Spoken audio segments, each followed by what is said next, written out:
Please take your seats, councillors, so that we can count.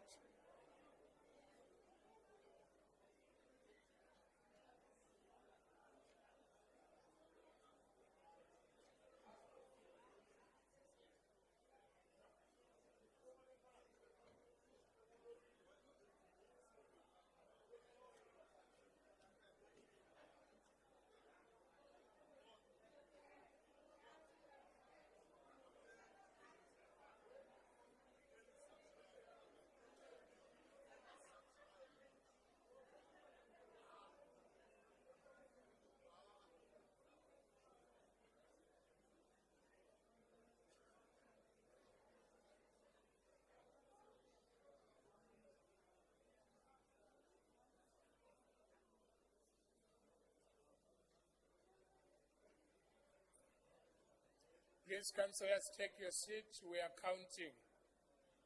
Please.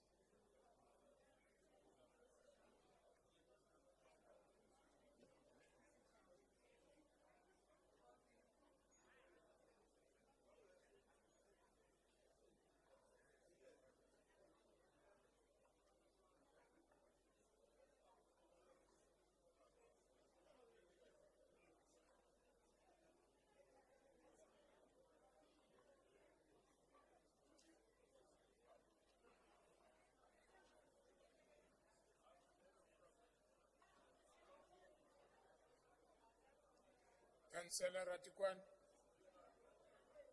can you approach, please?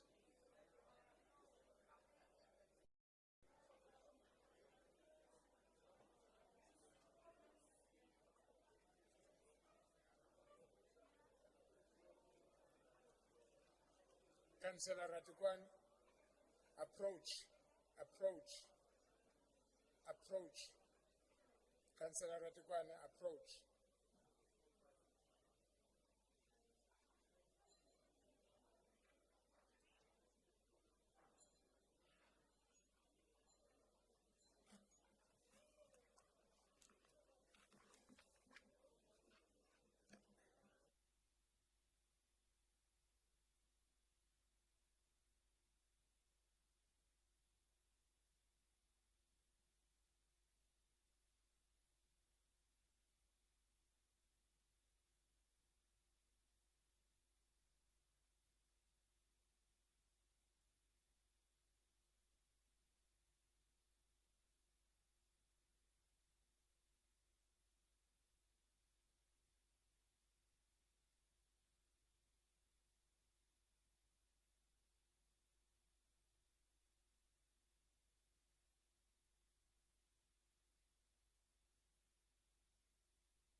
Importance that you sign the attendance register.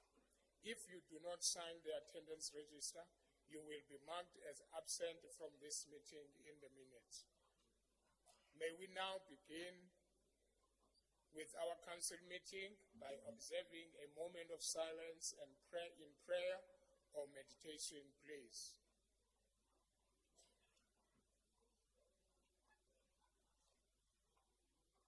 Thank you. His Worship, the Executive Mayor, the Deputy Executive Mayor, Honorable Chief Kekan and his entourage, Honorable Chief Mahlangu and his entourage, members of the Mayoral Committee, leader of the Executive Business, Chief Whip of Council, Chair of Chairs, Chairpersons of Section 79 committees, leaders of all political parties represented in Council, Honorable Councillors, officials, members of the media, esteemed City of Tshwane residents, and the public. I welcome you all to this continuation council meeting.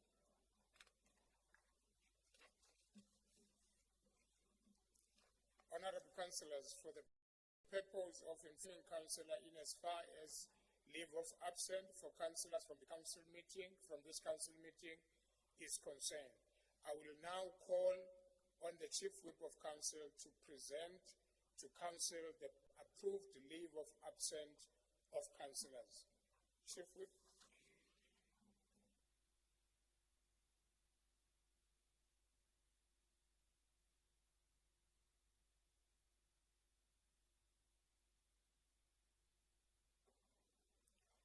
Your mic is not working. Let me try this one. Well, there we go. Thank you, Speaker. Now it's working. Thank you. Good morning, Speaker, and good morning, colleagues. The following councillors have been approved in line with our city's processes in acquiring leave of absence. Councillor Mpho Luele of the ANC sick leave. Councillor Elisa Mplotsoa, ANC sick leave. Councillor Artie Mfahlele, DOP sick leave.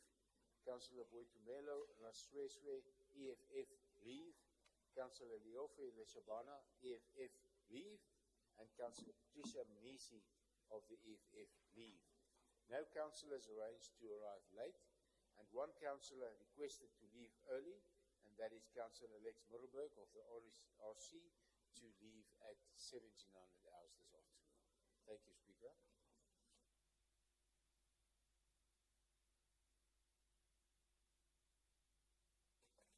Thank you very much, Chief Whip. Official notices, there is none. Unopposed, proposed by the Speaker, and other proposal allowed by the Speaker, there is none. Matters. Okay, Alderman Maluleke. Well, thanks. Good morning, Speaker. When we adjourned the meeting last month, there was an ugly incident that occurred, and we took liberty to accede to your invitation that we should come to your office to have a discussion. And out of that discussion, there were decisions that came a few days later, that the ANC caucus must engage the executive mayor with regard to many things, utterances that he made, that were insulting, impinging on people's many things that we can mention, but they were unwarranted. And there was feedback that was communicated to you, Speaker. I think it would be remiss of us to dismiss that engagement, because I listened. Yesterday, I tried to lock myself out of what the DA was communicating regarding the motion of no confidence. But I had a glimpse of what the mayor has said, and he had repeated what led us to a collapse. My request is that you then communicate what were decisions that took place between DA, ANC, and the leader of Action SA, Deputy Mayor. Because because Mayor wrote to you on our behalf about the discussions. Therefore, if he wants to renege from what he wrote and still want to perpetuate insults, we want on record to read what he wrote and test whether he still believes in what he said before the motion of no confidence, which is imminent, which is a democratic process, by the way, by those that are sitting in these chambers. We are requesting, Speaker, that if you don't have that letter, we adjourn. You get the letter and you read it, because it's a letter written to this council, and it must be read, because we didn't end nicely in that day. Then it's my appeal that we deal with that letter. Thank you. Noted, Alderman. Councillor Ramabu. Yeah, thank you very much, Speaker. With that being said, we will also as the EFF. You know, Speaker, there's a trend that is happening here with people who have a problem of power. They love power as if they were born for that. Only them is the ones who must lead. So when they look themselves naked on the mirror, they see themselves as only people who must lead. That's how crazy are they with power. It's in their head. I don't know, it's power, or it's white supremacy, or it's self-entitlement, but something is not right. People are mad with power and they think that they are entitled. Now, why will you mention the EFF when you are faced with motion of no confidence, and you mention the EFF that hasn't even tabled a motion of no confidence? Is your hatred to this party make you, every time when you open that mouth of yours and mention the EFF and saying they want to remove the DA to put the EFF? Which EFF? Where? Where, Speaker? We need to be protected. The mayor can always, when he opens his mouth, insult the EFF that is not even involved in his disorganization. So these people who think that they will hold into power against all odds, for the first time, the DA is going to court to stop the removal of the mayor. Where were they when black mayors were removed? Did they went to court? Which court? Because it's a white spoiled bread, they must go to court. Thank you, Councillor. Thank you. I've heard your note. I think, yes, point of order. It's not special. Thank you very much, Honorable Speaker.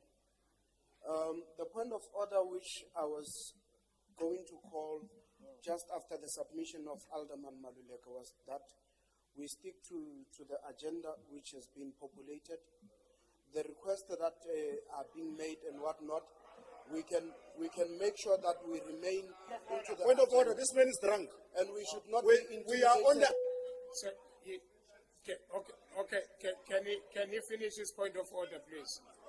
Can he, sorry, leaders. Can he finish the point of order, please? I'll give it to you. Councillor Makalen, talk to me. Councillor Makalen. Alderman, please. Alderman, please. Councillor Makalen. Alderman Malulev. Alderman. Councillor Makalen. Alderman Malulev.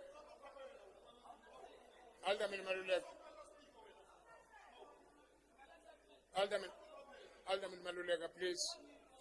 Can you finish your point of order? Our speaker, Kubulela speaker.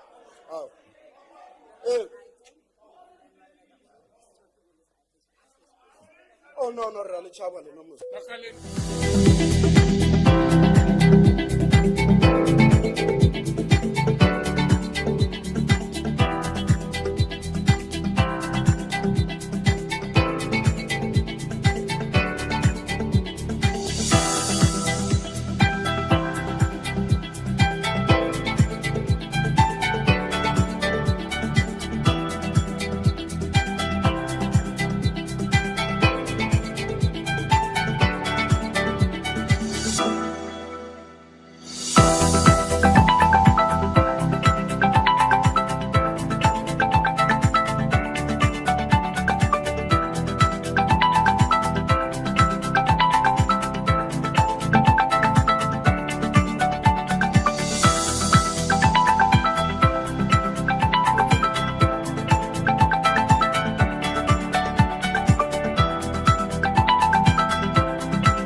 Honour Speaker, that's why Thank you the very much. boy called Thank- Fossis very arrogant. Councillor, I didn't recognize you. I'm just telling you that Fossis very No, I arrogant. didn't recognize He you. even forget that he's black. Councillor, He thinks he's Councillor, being white. Councillor, I did not recognize you, please. Councillor Makhaleng, what is raised here today, it's part of the continuation meeting. This has happened in our last meeting. You cannot expect me not to respond just because we have to continue with the meeting. It was part, I asked the meeting to take place in my office to respond on what Alderman Malulega is raising. So it is important for this house to know, as it was raised in this house. It was not raised outside the house. If it was raised on the corridors, I wouldn't allow it. But it's part of the continuation meeting. This is the continuation meeting. We have to reflect on issues that happened last meeting. So I think you understand me on that. And I will rule on what Alderman Malulega is saying. But I'm going to take the point of orders now. First one is Alderman Malulega, Councillor Modise, and MMC. And is it a point of orders? Okay, then will be the last after MMC. Alderman Malulega. Yeah, thanks, Speaker. We are covered and comfortable with your response. But Councillor Makhaleng must not start what he's trying to do. It is not our problem that they lost majority. It can't be our problem. Therefore, if this thing makes them to get mad, you must look for vet copies. It's here. It's just around here in Pretoria West.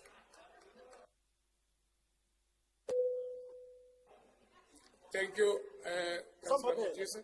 No, some papel. Thank you very much, Speaker. We are in agreement. Councillors, can we allow Councillor Modise to speak? We are in agreement with your response. I don't know what is happening with Makhaleng. I think he must park that energy for tomorrow, when the real thing is going to happen. The thrust of our adjournment was what Alderman Malulega was talking about. And it coincides with what you said. I don't know what he's trying to do. Perhaps he'll try to go to court and be a witness. The democratic process is going to unfold tomorrow without fear or favor. Thank you. Thank you very much. MMC, Matsibati. Thank you very much, Speaker. Speaker, maybe Alderman Malulega jumped the gun. We have no queries with continuing where we left off. And if you allow it, in terms of Section 8D, that we entertain this, it is your prerogative. It's fine. And it was part of the meeting that we had. But what we object to is what Councillor Ramabudu is saying.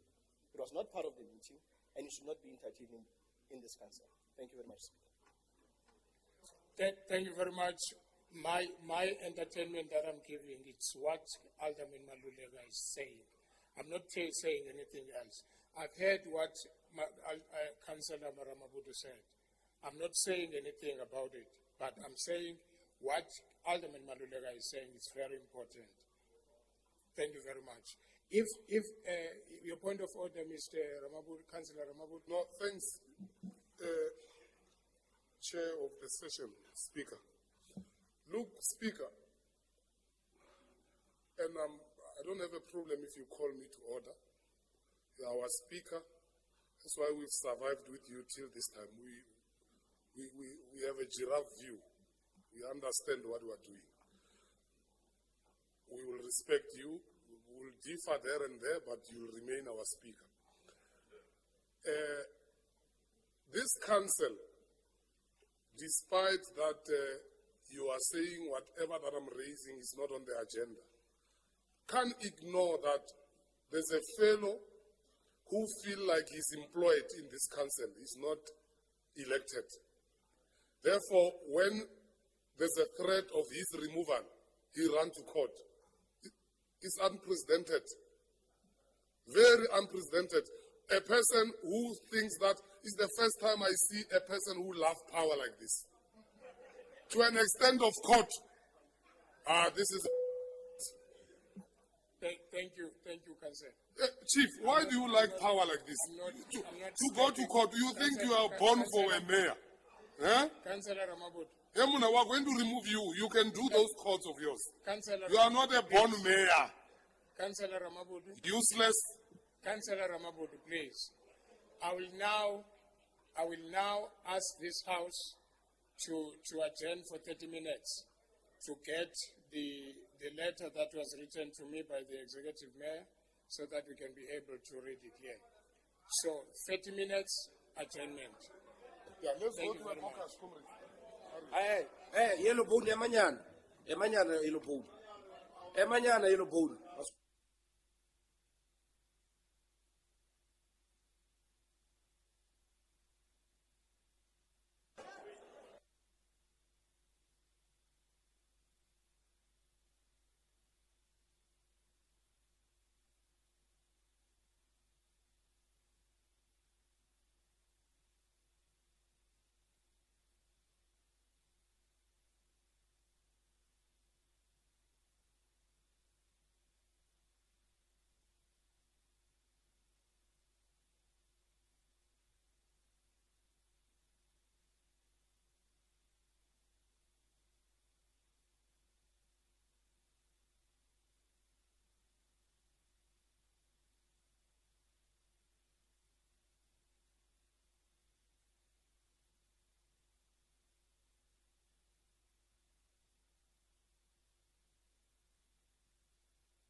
touch my finger.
Ring the bell, please.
Thank you very much, councillors. May you please take our seats.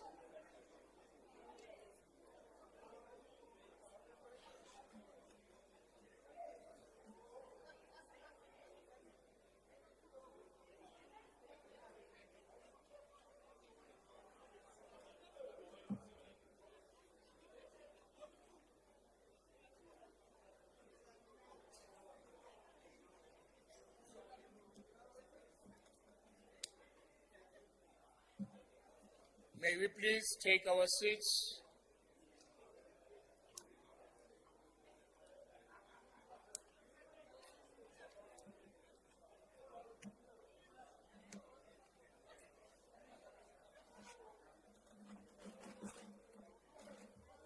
Councillors, please take your seats.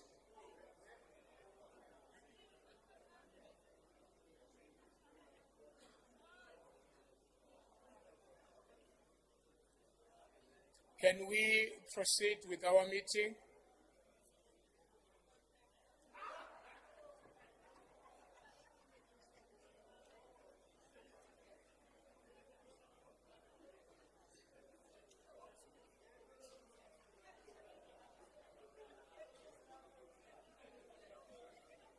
Thank you, thank you. Thank you, councillors. Thank you for offering me the 30 minutes. Now, what I've asked for 30 minutes, I did get it, but I will now call the executive mayor to read the letter for us. Then Alderman Maluleka will respond. Executive Mayor.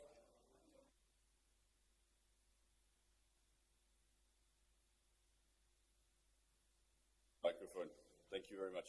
Speaker, I just want to check with you whether you would prefer me to read this at the tabling of the reports, or do you want me to read this now under the item we're presently on, just for clarity? Please read it now, Executive Mayor. Thank you. I'm happy to do so. Speaker, here is the summary of the meeting that took place between myself, members of the Mayoral Committee, and representatives of the official opposition African National Congress. That meeting took place on the 30th of July 2024 to discuss the events that transpired at the Ordinary Council meeting of that month. And I'm going to read this, Speaker, in order for us not to leave anything out.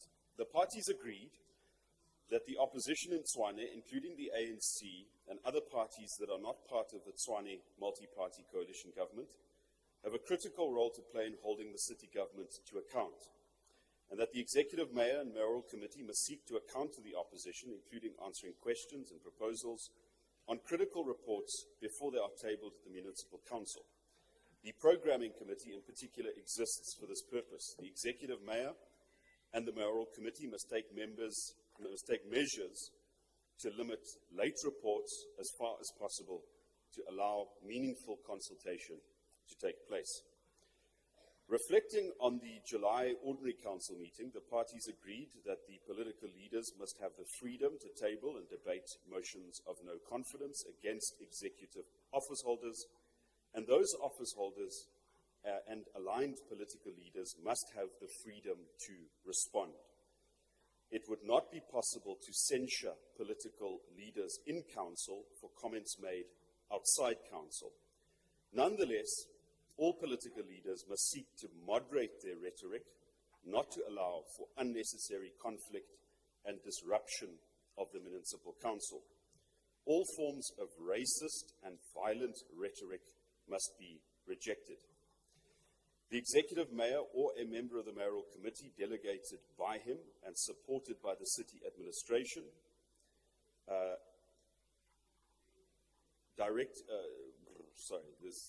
directed to his office from persons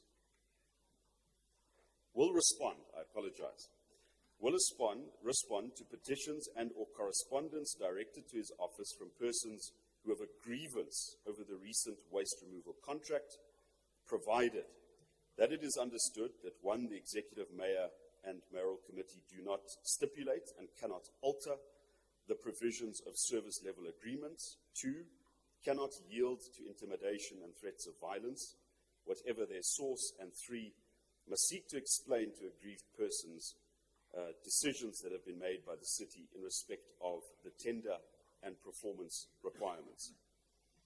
The executive mayor and members of the mayoral committee emphasized the importance of the Municipal Public Accounts Committee being allowed to conduct its work without improper interference.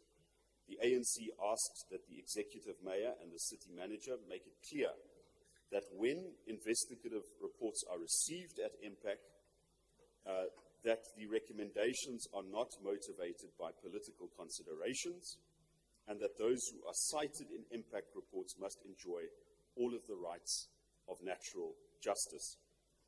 The ANC expressed concern that unlawful land occupation in the city is out of hand and requires a more effective response from the city administration. The executive mayor and members of the mayoral committee committed to immediately escalating all complaints of land invasion received from ward councillors and other persons with direct knowledge of situations, and to the TMPD. A further commitment was made to strengthening the anti-land invasion capacity of the TMPD. The parties committed to reporting the highlights of the engagements to the Speaker of the Municipal Council, which we hereby do. And Speaker, this is in terms of an email which was sent to you and the other attendees of that meeting on the 31st of July. Thank you very much. Thank you very much, Executive Mayor. You may come in. Thank you, Alderman Maluleke. No, thanks, Speaker. The contents of the letter represent discussions that took place. The spirit of the letter is that we must work to the betterment of the people of Tshwane, but also respect each other as we conduct our work. We agree with the contents of the letter. Thank you. Thank you very much. Thank you for that discussion and for that meeting. It benefits us so that we can be able to move forward. Thank you very much for the letter. Yes.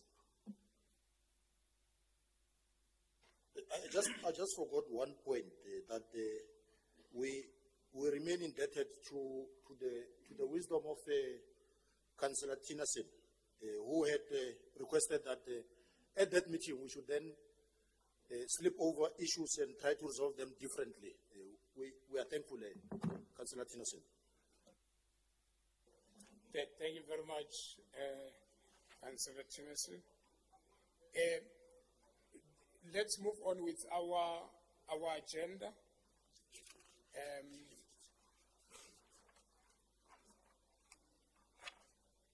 Where I was, okay.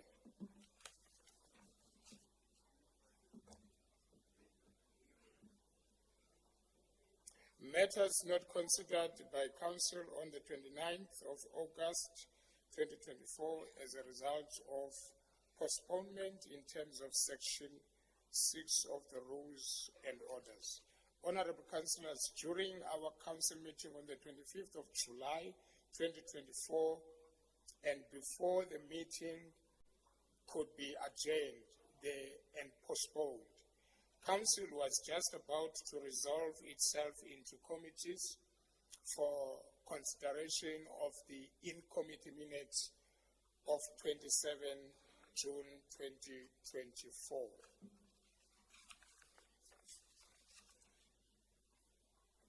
Honorable Councillors, in terms of Section 9.3 of Rules and Orders, the minutes relating to an item considered in committee must be approved by Council in committee. In compliance, therefore, with Section 9.3 of the Rules and Orders, the portion of the minutes of the Council meeting contained the in-committee deliberations and the resolutions passed on the following items. Section 32, Activation Report on Irregular Expenditure. 2, Section 31A of Municipal Systems Act 2000. This report is on page 6 to page 911. Recommendations are on page 4. Then on the list, I've got this item 1. Then I've got Councillor Mulope, Councillor Tesuluane, Councillor Floric, and Councillor Mabuza. In that order, please. Your 3 minutes starts now, Councillor Maloba.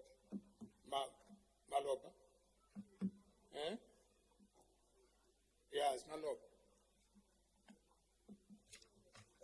Thank you, Honorable Speaker. It's Malope. Honorable Speaker, as we engage in this report, it is crucial to recognize the significance of public participation in shaping the sustainable human settlement, vital role that it plays facilitating effective communication between the municipality and its constituent. This report, Honorable Speaker, not only outlines the findings from our public engagement efforts, but also serves as a blueprint for ongoing collaboration with community. By supporting this report, the African National Congress affirms its commitment to transparency, inclusivity, and accountability. Honorable Speaker, public participation is the cornerstone of democratic governance and particularly critical in field of urban planning and development. The reviewed Municipal Sustainable Human Settlement Plan is designed to address pressing issues such as housing shortages, infrastructure deficits, and environmental sustainability. Without the input of the community, our plans may lack relevance, practicality, and engaging with citizens creates a sense of ownership, responsibility, ensuring that the voices of diverse groups are heard and considered. Moreover, Honorable Speaker, public participation fosters a culture of trust, cooperation between the municipality and its residents. When people feel their opinions matters, they are more likely to support local initiatives and contribute to success of sustainable human settlement. The report demonstrates that we have prioritized public input in our planning processes, reinforcing our commitment to participatory governance.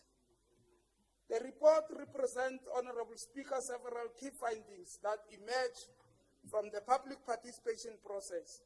First, participants express a strong desire for affordable housing options and improved access to public service. The insight aligns with the overreaching goals of Municipal Sustainable Human Settlement Plan, reaffirming that our strategies must prioritize housing affordability and service accessibility. Second to that, Honorable Speaker, community members emphasize the importance of green space and environmental sustainability. The feedback highlighted a growing awareness of climate change in its impact on urban living. This insight should compel us to incorporate environmentally friendly practices into our planning processes and ensure that future development promotes ecological health. Lastly, Honorable Speaker, the report identifies the need of ongoing engagement with the community. The residents voice their interest in being involved in the decision-making process beyond the initial stages of planning. The feedback underscores the necessity of creating mechanisms of continuous dialogue, ensuring that citizens remain active participants in shaping their neighborhoods. Honorable Speaker, the city should put more effort into developing educational initiatives. Many residents may not fully understand the crisis of urban planning, sustainability. Educational initiatives such as workshops and informal sessions can demonstrate concept equipping citizens with the knowledge needed to engage meaningfully in the process, and also look into collaborating with local organizations which can help us to tap into existing networks. Amplify our outreach efforts, Honorable Speaker. The partnership can play a significant role in connecting with hard-reached population and ensuring their voices are included in planning discussions. Honorable Speaker, thank you. Thank you very much. And now I call Councillor Tisilwan. Your 3 minutes starts now.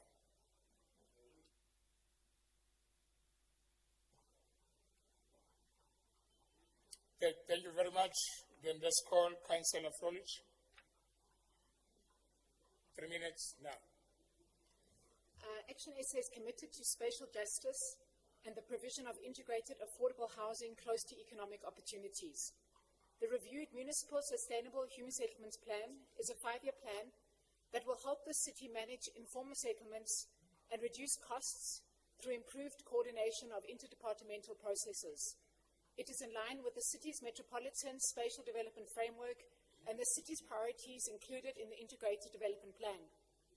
As a result of the public participation process that took 16 months to conclude, notable amendments to the reviewed Municipal Sustainable Human Settlements Plan include the extension of proposed housing action areas such as Rama City, Roslyn, the Colonnade, and Refiwe.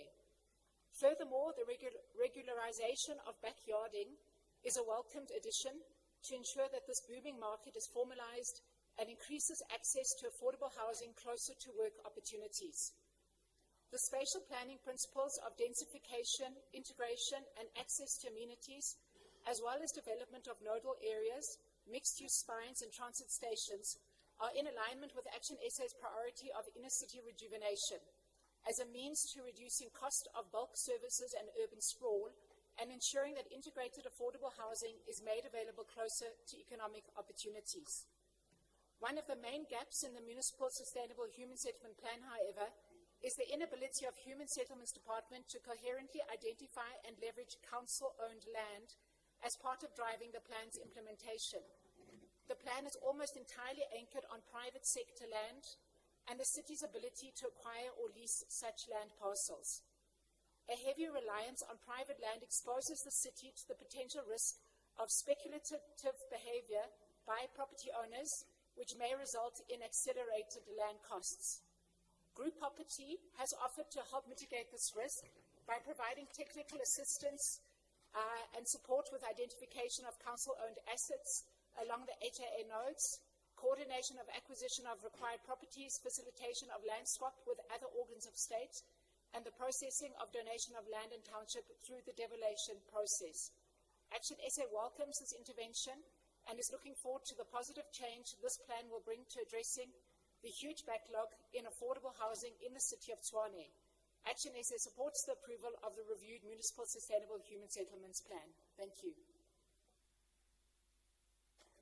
Thank you very much. Councillor Mabut, your 3 minutes starts now. Good morning, Speaker, and all protocol observed. The Good Party is committed to redress apartheid special planning and affirms the South Africans should have access to adequate housing, as stipulated in Section 26 of the Bill of Rights. We believe that all spheres of government have a crucial role to ensure that land is distributed optimally and utilized for public good.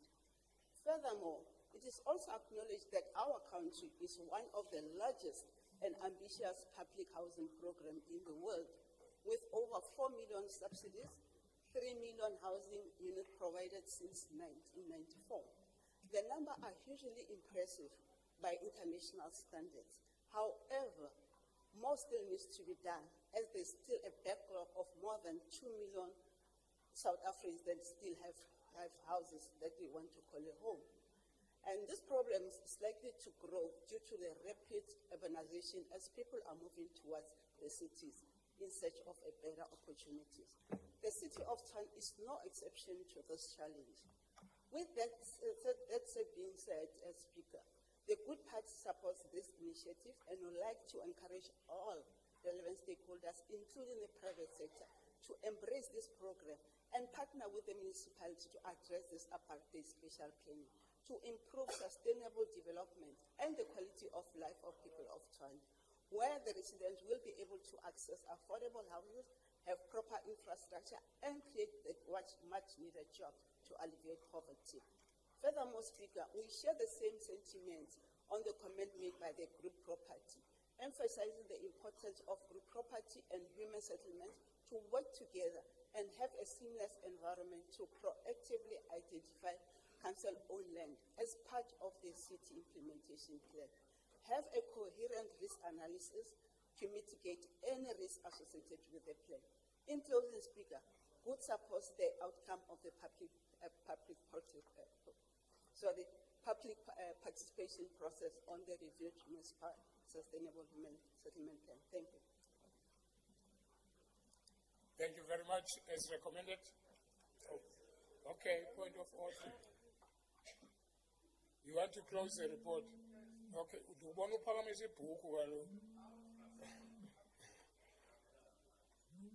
Okay, you buy it, MNC.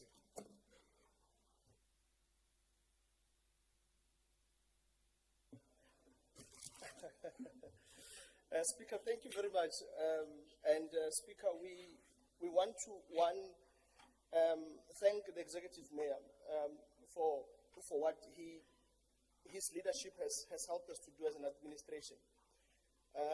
You would appreciate, Speaker, that the current Municipal Sustainable Human Settlement Development Plan is 7 years old, and it should have been renewed 7 years ago. And it is through this administration and the diligence of the executive mayor that we've been able to come to this point as a municipality in order to address a lot of backlog that we have faced as a city. This will give an opportunity to the administration to understand and be able to plan properly, as Councillor Malope has indicated, around the issues of human settlement infrastructure, as well as other economic opportunities. Speaker, we welcome the comments of Councillor Froli, who rightly indicates that the new Human Settlement Sustainable Development Plan goes to the heart of where people need housing the most. The inclusion of areas such as Ramasiti, Refilwe, as well as the backyard dwelling will then allow us as a municipality to address not only what is so-called urban areas, but also what is deemed to be a township, and demystify that this city only works for a particular set of people, but we are a city that looks to work for all the people of this city. Councillor Mabotsa, we agree and we welcome the comments of group property as well. And in saying that we must work together in ensuring that we unlock and create opportunities for human settlement around the city. In fact, I would bring into confidence this council the fact that already an inclusionary housing plan together with city planning, group property and human settlement is on the cards, and in ensuring that we take seriously the issue of special planning. Thank you very much, Speaker. Thank you very much. As recommended, let's move to item 2. Yes, Alderman Mandela. No, thanks, Speaker. We wanted to finish this meeting at 2. Because there's a spirit of working together towards finishing the continuation meeting. But we were served with court papers this morning. And our lawyers are in the building. We're requesting an hour, 30 minutes adjournment so that we can comprehensively respond to the affidavit deposed by the executive mayor. Therefore, we are ready and well to defend this democracy. And the hour, 30 minutes will be sufficient for us to advise our legal minds on the course of action to take tomorrow. Thank you. Thank you very much. Your caucus is granted. Yes. Okay, noted. Noted, Councillor Ramabu. a request by the ANC, but I want to suggest that we utilize for the rest of us this time as lunch to avoid further delays. Okay, councillors. Is the councillors, do they agree on the just we take lunch as it is for 1 hour, 30 minutes? Yeah. Okay, it's 1 hour. Just wait, let me release you. I haven't released you yet. There's a hand there. Can you sit down? Yes, Alderman. Councillor. I'm not the alderman. We agree. I agree with the alderman, MMC for safety. We can do that, but we must also know and note that who have put us into this mess. Because we can't ignore that there's someone who's trying to put this council into disrepute. Because I've never seen this. This is unprecedented.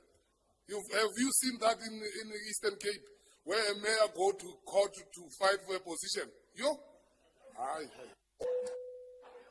Thank you very much. Now the time is 11:40. 11:40. So 1 hour 30 minutes. We'll be back here at. Is it 1 o'clock or 1:15? It's 1:15. Yeah, we'll be okay. Let's make it this way. Okay, councillors, we are coming back at 1:30. Let's come back at 1:30. Thank you.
Hello to all the residents of City of Tshwane. My name is Meinhard Ferreira and I'm here on this short video to assist you with the COT's TID rollout. This is where we convert meters from STS1 to STS2.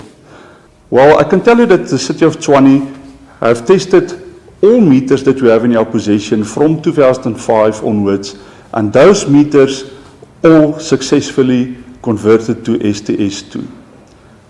What about previously bought tokens? It is very important that if you still have unused tokens that you did not load on your meter, that you do load these tokens on your meter, as they are STS1 tokens. And once your meter is converted to STS2, the meter will not accept the STS1 tokens. So please load them before going through the process of converting to STS2. Now, converting STS1 meters to STS2. How will the meters be converted from STS1 to STS2? And on the system, all the meters in that area convert to STS2. So when you purchase your next voucher for electricity, the system will automatically issue you, instead of one token like you normally get, you will get 3. The first 2 tokens are engineering tokens. These tokens are generated to convert your meter software from STS1 to STS2. You have to load these 2 tokens successfully. So you're going to start with the one on the top. It will be marked as the key change 1. You're going to load that until your meter says successfully loaded. Then you're going to continue to the second key change token. The same process there. If all 2 tokens are successfully loaded, your meter is now successfully converted to STS2. So the voucher you got now, the number 3, is a STS2 version, and your meter will accept that. How to load the tokens? You start by entering the 20-digit tokens. You make sure that token 1 is accepted. Some meters will say successful. You will know your meter version. Some will show a happy face. Other meters will say successful or failed. So you load both tokens until successful, and then you load your power token. We have contact details. We have put dedicated people in our offices. There's email addresses, cell phone numbers, and landline numbers. Log a call with us on the contact details if you are struggling, and we will be with you as soon as possible.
afternoon, councillors. Can you settle down, please?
Let's settle down, councillors.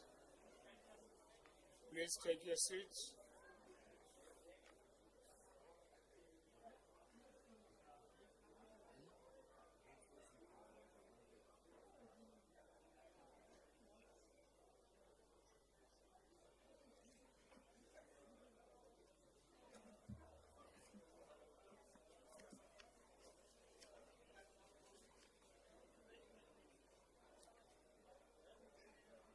Councillors, can I announce something to you?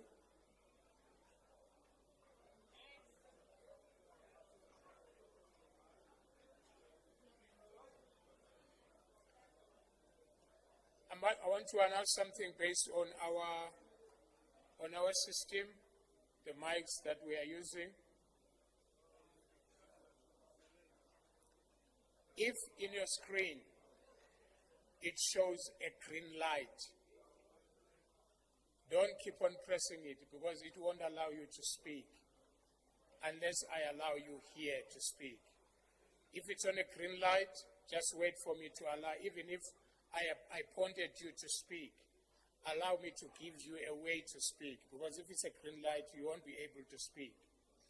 Again, if you are giving a speech, you are taking your 3 minutes. Once the light starts to flash, it shows that your 3 minutes is coming to an end.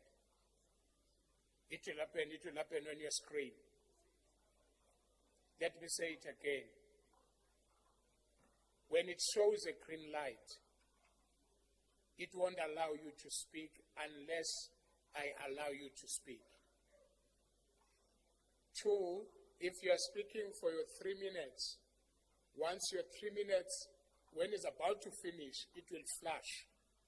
Then once it stops, it means your 3 minutes is over. So I just wanted to indicate that to you. Thank you so much. Then let's continue with our meeting. I don't believe, yes, Alderman. Thank you, Speaker. Just on a point of information, I just want to make a small announcement.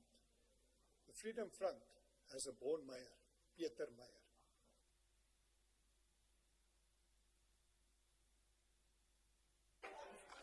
Can you say it? We didn't hear. Can you repeat it?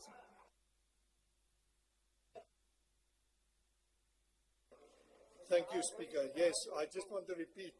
I'm proud to say we as Freedom Front, we have a man who was born a mayor, Pieter Meyer.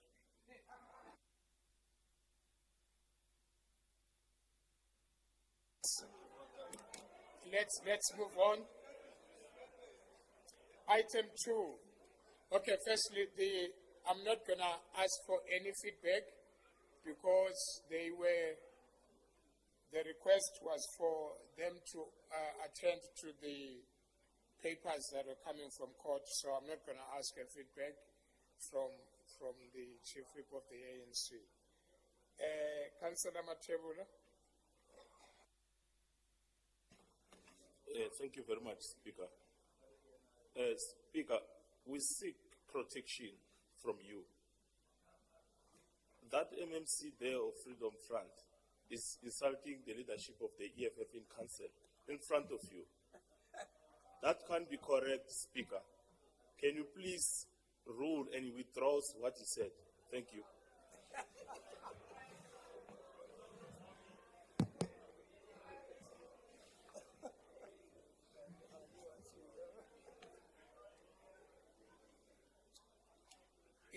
If I may, Councillor, was that insulting to you? I'm just asking, was it insulting? In which way? In which way, Councillor? I want to protect you in a proper way.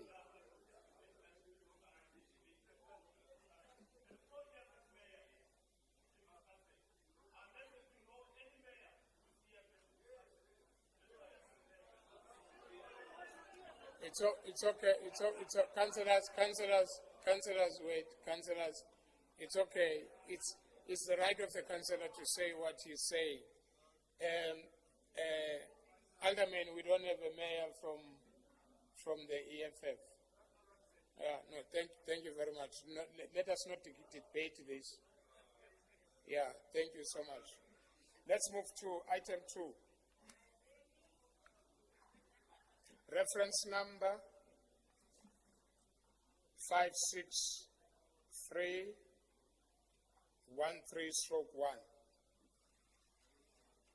or 56513/1. Human Settlement Department, City of Tshwane, Draft Comprehensive Report, Rural Development Plan, Strategy and Implementation Plan.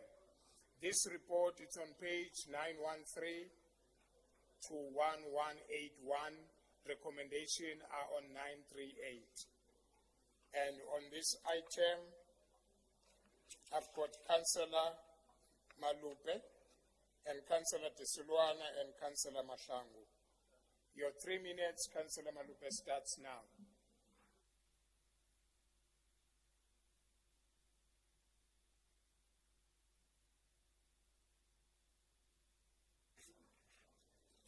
Thank you, Honorable Speaker. Speaker, before dealing into the specifics of this plan, let us first acknowledge the context in which we are operating. Rural areas are often disadvantaged, Honorable Speaker, when compared to their urban counterparts, facing issues such as inadequate infrastructure, limited access to basic services, and high levels of unemployment. The Comprehensive Rural Development Plan, Honorable Speaker, seeks to remedy those imbalances, creating an environment where rural communities can develop.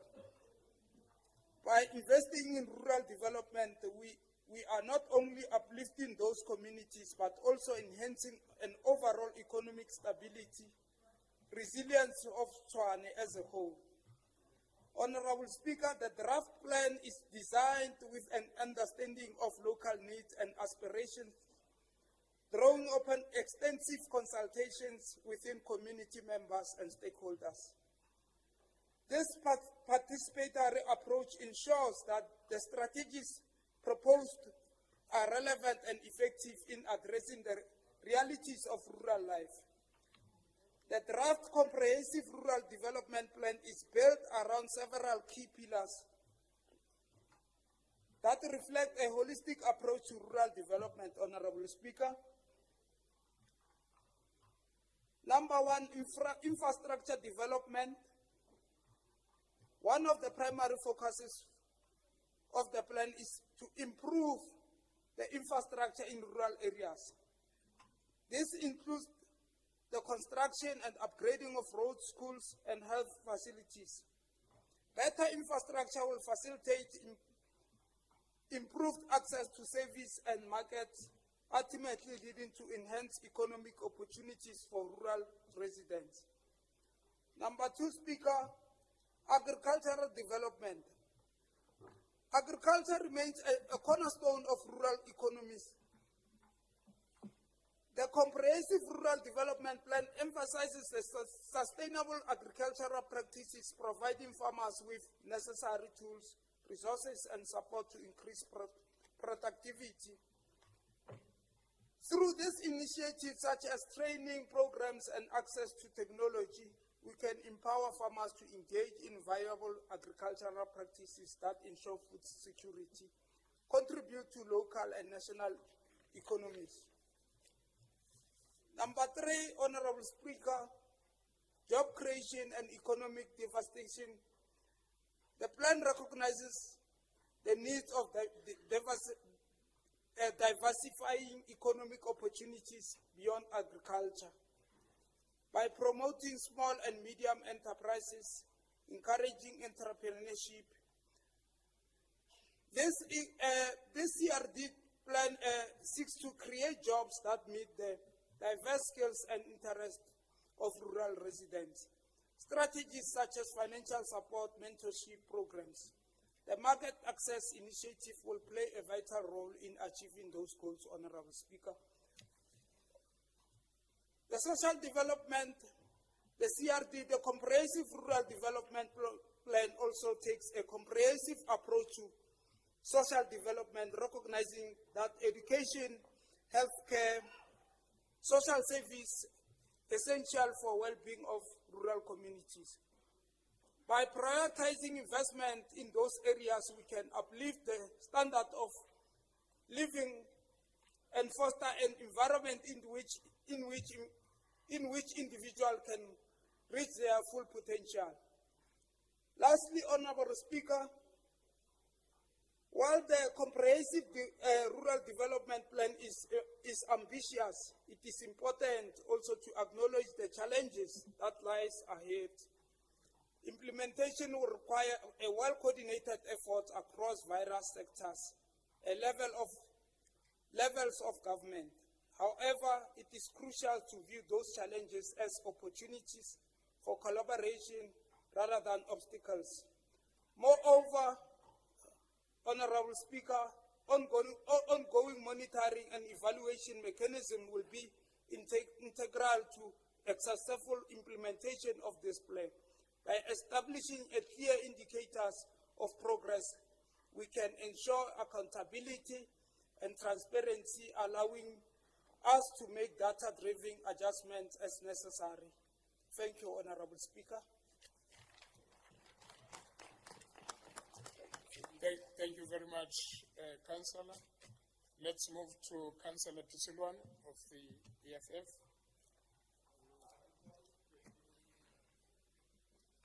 Thank you very much. Let's move to Councillor Mashangu of Action SA.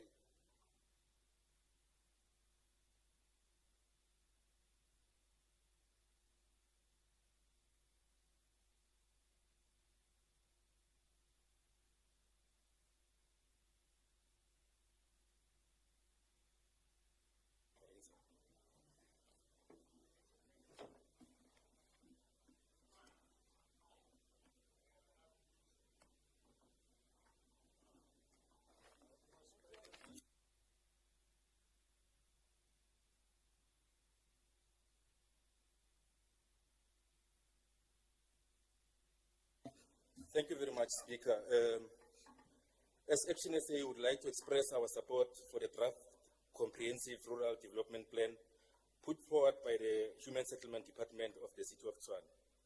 The Spatial Planning and Land Use Management Act, Act 16 of 2013, is clear that spatial planning and land development in our country should prioritize the inclusion and integration of rural areas, ensuring that they are aligned with the spatial, economic, and social goals of the broader region.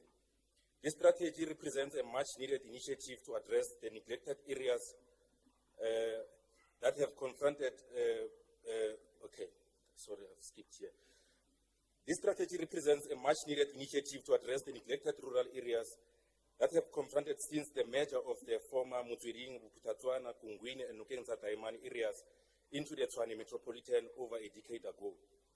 We are pleased to witness a focus on fast-tracking land reform, addressing service delivery backlogs, and preparing a future development strategy for the city of Tshwane. This strategy is not only imperative for the immediate needs of rural communities, but also prepares the groundwork for a long-term sustainability and prosperity. As Action SA, we believe that rural areas are vital components of our nation's economy and deserve the attention and support required to thrive. The integration of rural areas into the city's broader development goals is crucial for achieving sustainable growth and inclusivity. We commend the inclusion of initiatives in the implementation plan that addresses pressing issues such as land invasion, informal settlement, and lack of skills and employment opportunities in rural areas. It is imperative to empower and capacitate rural residents with the necessary skills and mentorship to succeed in the agri-economy and other sectors. Transparency, accountability, and public participation are essential for the successful implementation of this plan. We support the engagement of all stakeholders to ensure that the plan is grounded in the needs and realities of the communities it aims to serve. In conclusion, Action SA fully endorses this report and the efforts to foster the growth and development of rural communities in the city of Tshwane. These areas are not a burden to the city, but an extension of opportunities for economic growth through small, large-scale farming, as it was echoed in the opening of the Parliament address on the previous week. Speaker, I would like to reiterate that yesterday I've accompanied the Deputy Executive Mayor in an area, Sokolumi, Region 7. Some of the issues there, Speaker, were addressed or highlighted is an issue of high employment and lack of opportunities for the youth of Region 7 in Sokolumi. And the lack of facilities in there of Speaker that necessitate the youth who are unemployed to thrive or have to go to Bromspruit town to do their CVs and all those things. There are a lot of social ills there. This area of Ikungwini leadership needs also your intervention, Speaker. There's a promise that you made there, Speaker. You must go back and give back the report there. But I think as a city of Tshwane, this report's leadership talks to that challenges, and I think it will address a lot of things if it gets implemented. Thank you very much, Speaker. Thank you very much. That was the last speaker on this report. As you want to close it? Okay, MMC.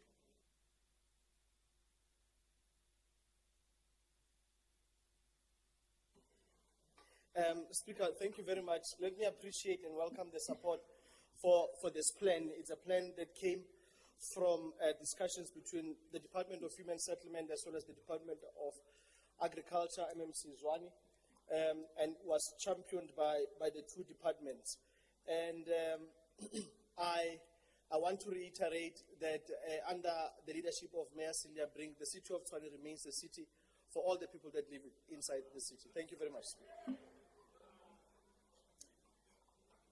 Thank you very much. As recommended.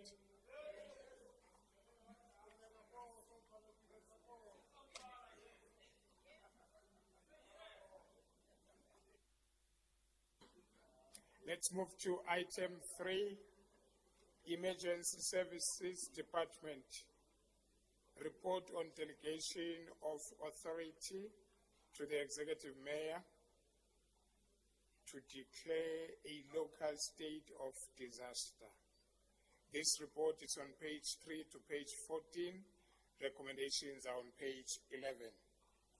Then I've got Councillor Masupa, I've got Councillor A.A. Erasmus, Councillor Ramabudu, and Councillor William Moses.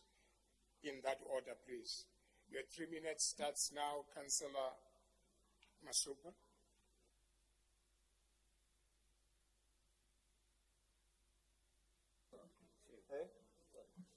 No, we are fine, Speaker. We are fine. Thank you very much. Let's move to Councillor A.A. Erasmus.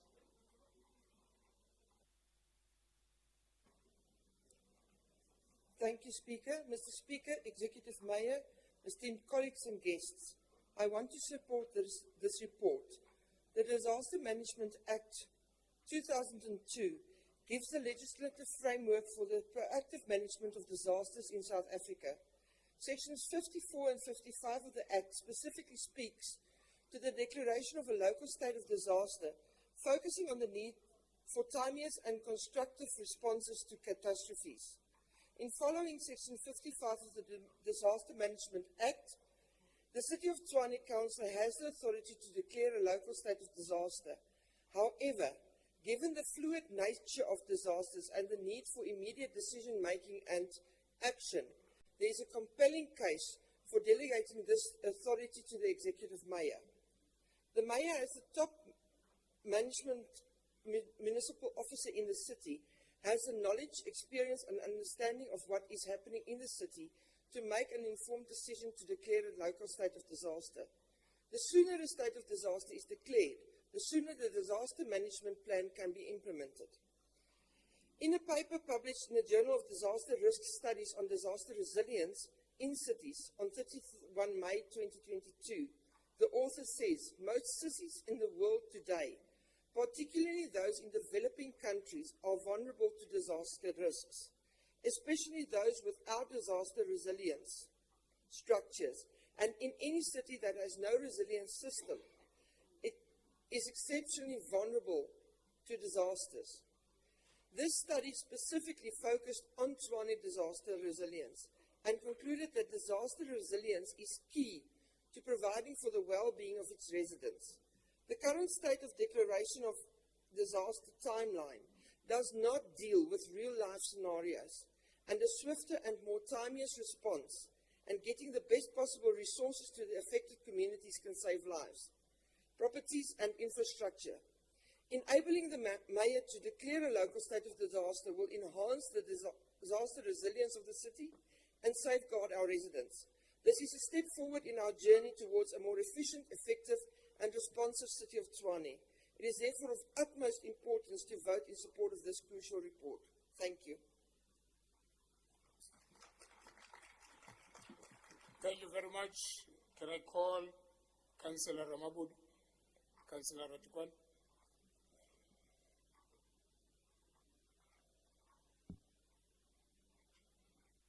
Yeah, no, thank you very much, Speaker. We will give our minutes to Councillor Mshabani to deliver the speech on behalf of Councillor Ramabud. Thank you. Councillor Mshabani? Thank you very much, Speaker. Greetings to fellow councillors. Speaker, the purpose of this report is to seek the Council's approval for delegation of authority to the executive member to declare a local state of disaster. As the EFF of Tshwane, we will never support this fascism approach, and will call on this August House to analyze the implication that comes with it. As stipulated in Section 55 of Disaster Management Act, the City Council holds the power to declare a local state of disaster within its jurisdiction. However, due to dynamic nature of the disasters and the necessity for swift decision-making, there's a strong argument for transferring this authority to the Executive Mayor. It must be noted that the City of Tshwane's emergency services provides disaster management, rescue and firefighting services to prevent loss of life and property on 24-hour basis, and they can be reached out through calling 107 toll-free anytime 7 days a week. To handle a disaster efficiently, it is proposed that the Executive Mayor must be granted this authority to issue directives, while the Mayoral Committee should be authorized to create bylaws that supplement the existing legislation and contingency plan, which may not sufficiently enable the municipality to deal with and manage local disaster. The EFF view to this proposal, the EFF view this proposal as unwarranted rush, thus believes that it should continue to use the services of emergency services as previously prescribed and according to the Section 55 of Disaster Management Act. We do not believe that giving power to an individual can be leveraged to embracing our democracy. We understand the National Disaster Management Center letter to the City of Tshwane stated that the NDMC has reviewed the request and supported proposal on grounds that it will facilitate prompt decision making to declare the local disaster. In our view, Section 55 of Disaster Management Act grants the council the power to declare such states. And we believe that granting an individual additional power to the executive mayor will be detrimental to the city, just like allowing a drunkard to manage a bottle store. While we agree that the mayoral committee can authorize to make bylaws to augment the existing legislation and contingency arrangement that do not adequately provide the municipality to deal with effectively with local disaster, EFF disagree with this fascism request and giving authority to GA Action SA mayor because disaster management can be executed without any formal proclamation. The use of current Disaster Management Act can be used specially because it allows us for council to convene and make collective decision on whether to approve state of disaster or not. Thank you, Speaker. Thank you very much, Councillor. Councillor D. William Moses. Your 3 minutes starts now. Thank you very much, Speaker. I would just like to indicate that it's Williams Moses, with an S. Thank you very much. Right, all protocols observed. So the Disaster Management Act of 2002 provides a legislative framework for the proactive management of disasters in South Africa. Sections 45 and 55 and 54 of the Act specifically address the declaration of a local state of disaster, emphasizing the need for swift and effective response mechanisms in times of crisis. In accordance with Section 55 of the Disaster Management Act, the City of Tshwane Council is vested with the authority to declare a local state of disaster within its jurisdiction. However, given the evolving nature of disasters and the need for prompt decision-making, there is a compelling case for delegating this authority to the executive mayor.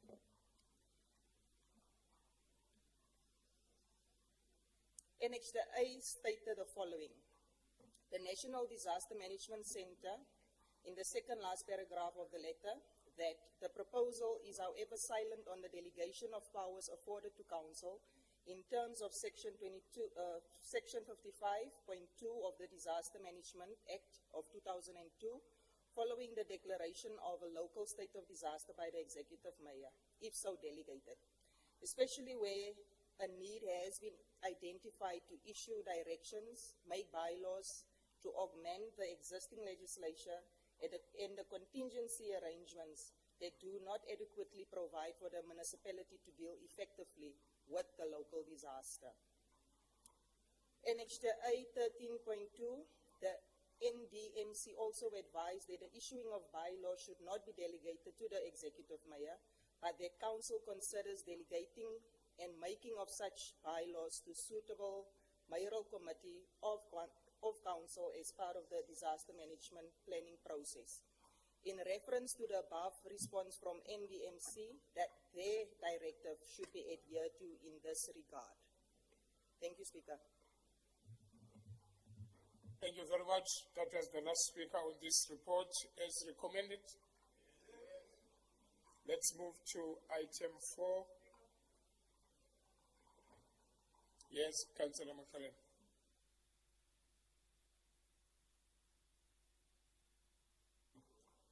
Thank you very much, Speaker. I believe you are in possession of a letter confirming the results of Ward 92 and also confirming that Councillor Shimi Mashamaite has been elected as such. I'm in possession of the letter, which I have heard that it's also on your possession. We are asking that he be allowed to enter council. Thank you very much. Thank you very much. I thought he was in when I spoke to the chief whip. I thought he was in, but we'll do the welcoming tomorrow, not today. He can come in. He's been elected. And I do have the letter. Yes, Council.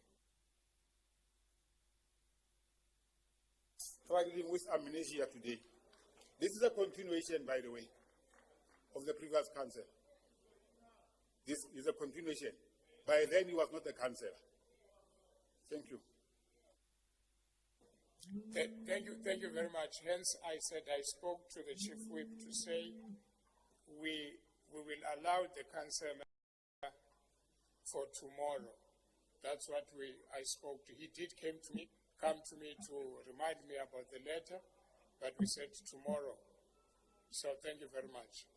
We'll do everything about him tomorrow. Councillor, sorry, Councillor. No, man, I'm dealing with that, councillors. Councillor Matebula, I'm dealing with that. Councillor, shut up. May I request the councillor that has been elected, may I request you, councillor, to sit in the gallery? We will welcome you tomorrow's meeting. Tomorrow you are in, you sign the attendance register. Thank you.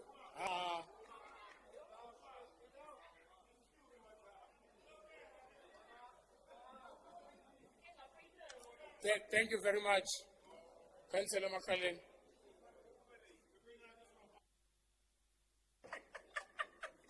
No, thank you very much, Honorable Speaker. In as much as it's unprocedural, I understand the pain that goes to the heart. Therefore, we will allow it and then it happen tomorrow. Thank you very much. Thank you so much.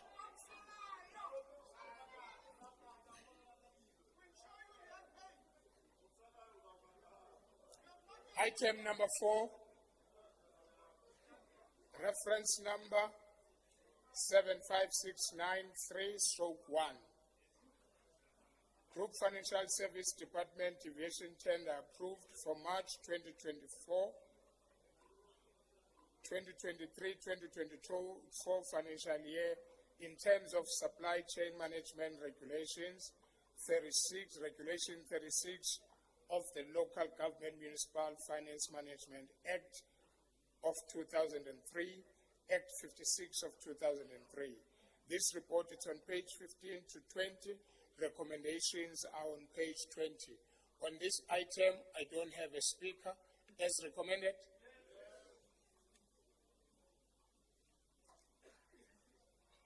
Item 5. 194, reference 194. 16/1, Group Financial Service Department Deviation Report for April 2024, 2023-2024 financial year. This report is on page 21 to 23. Recommendations are on page 23. And on this item,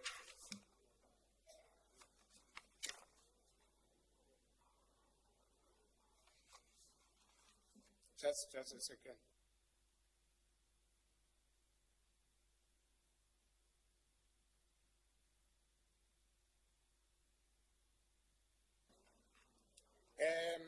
I've got Councillor Mloisane on this item. Your 3 minutes starts now.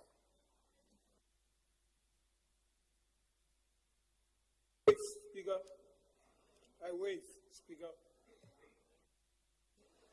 That was the only speaker that we have on this item as recommended.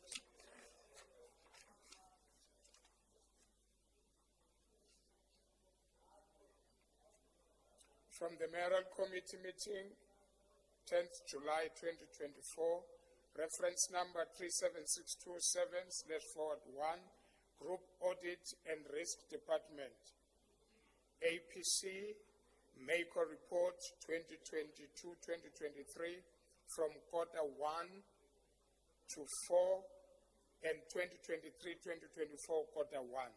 This report is on page 3 to page 160. Recommendations are on page 8. And on this item, I've got Councillor Buikanyu from the ANC, and Councillor Mloisane, Councillor Murodi, Councillor Middelburg. In that order, please. Councillor Buikanyo, your 3 minutes starts now. I waive. Thank you very much. Councillor Mloisang.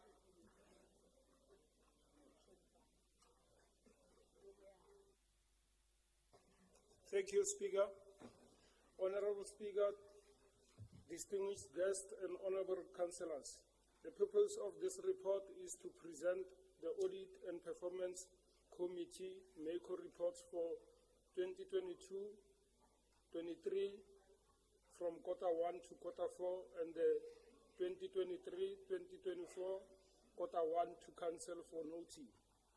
Economic freedom fighters feel very much vindicated with this report, whose content is concise, open, and paved way for accountabilities in Tshwane municipality. Sir, Councillor, may I have one meeting, please, councillors? Thank you. It was a few weeks ago when we stood firm in addressing this August House on the liquidity state of our municipality. This report states that there's also challenges with running the APC itself. It's requested that the city's audits are adversely impacted, and that may lead to another adverse opinion findings by the Auditor General in the year end. Budget cuts and resource constraints continue to limit the ability of internal audit to provide a comprehensive assurance of the city overall control environment. If these issues are not resolved, the value of internal audits will remain compromised, and compliance with professional standards, including memberships of relevant professional bodies, may be jeopardized. We just cannot continue to operate as if it's business as usual. Tshwane municipality is on a state of collapse, and it must be declared a business unusual municipality of South Africa. For the past 2 years, the city has not funded the professional memberships for risk practitioners and forensic auditors. This kind of aloofness and underfunding is concerning and requires immediate attention to ensure that professional standards are upheld. The EFF is very concerned about the current state of political leadership in this municipality, where it's evident that nobody from the coalition cares. Speaker, if you read this report, you could have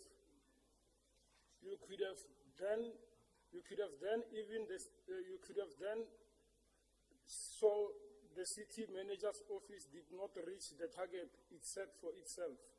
There's no single department in the municipality that's reaching its target because the center is failing to hold.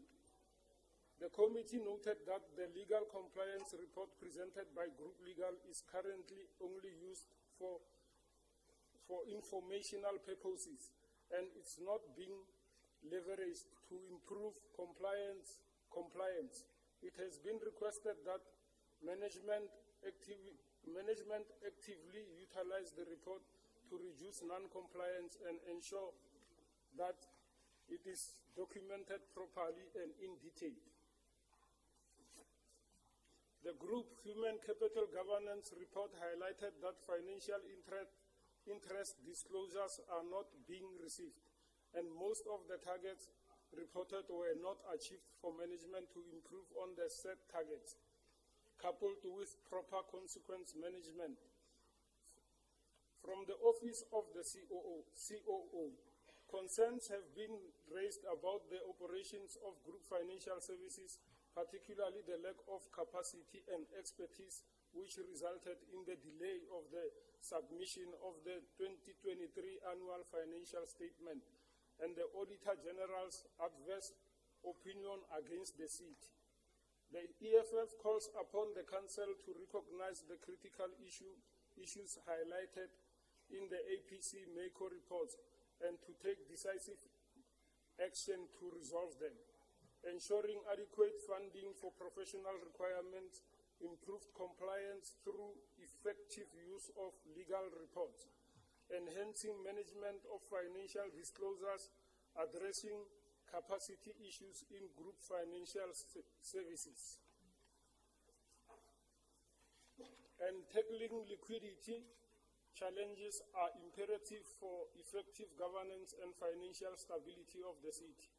The EFF remains unequivocally committed to advocating for transparency, accountability, and proactive management to ensure the well-being and prosperity of our city and its residents. I thank you, Speaker.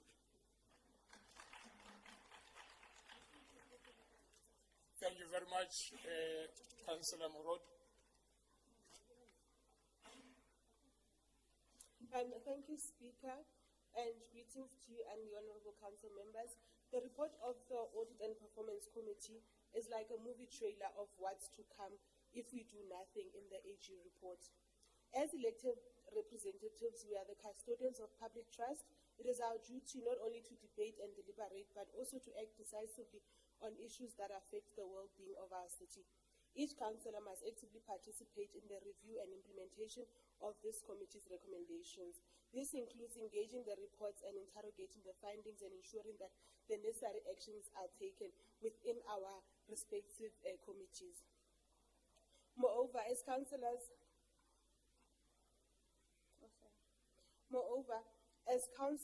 we should act as champions of transparency and accountability. We should advocate for the implementations of these recommendations and ensure that there is good governance in the city and that there is ethical conduct. The recommendations of the Audit and Performance Committee are just not mere recommendations, but paint a picture of if the city does not adhere to or take decisions to make changes, then we will definitely get a negative audit outcome. I want to urge councillors that participate in the various Section 79 committees to take their roles very seriously, to make sure that, because this is a quarterly snapshot of what is happening. So let us take the quarterly report seriously and make sure that we dissect each finding in the various committees so that we can be able to hold the departments accountable. But at the end of the day, we will not be shocked because, like I said earlier, this is a snapshot of the AG report. So we will be able to predict what is happening. Issues of us transferring, issues of us not spending money can be avoided by making sure that we hold the various departments accountable. So, Speaker, I want to urge you that let us strengthen oversight, make sure that oversight committees are supported, we get reports on time, because it doesn't help the councillors do their work, but reports come very late. You find yourself reviewing a report that is 6 months old.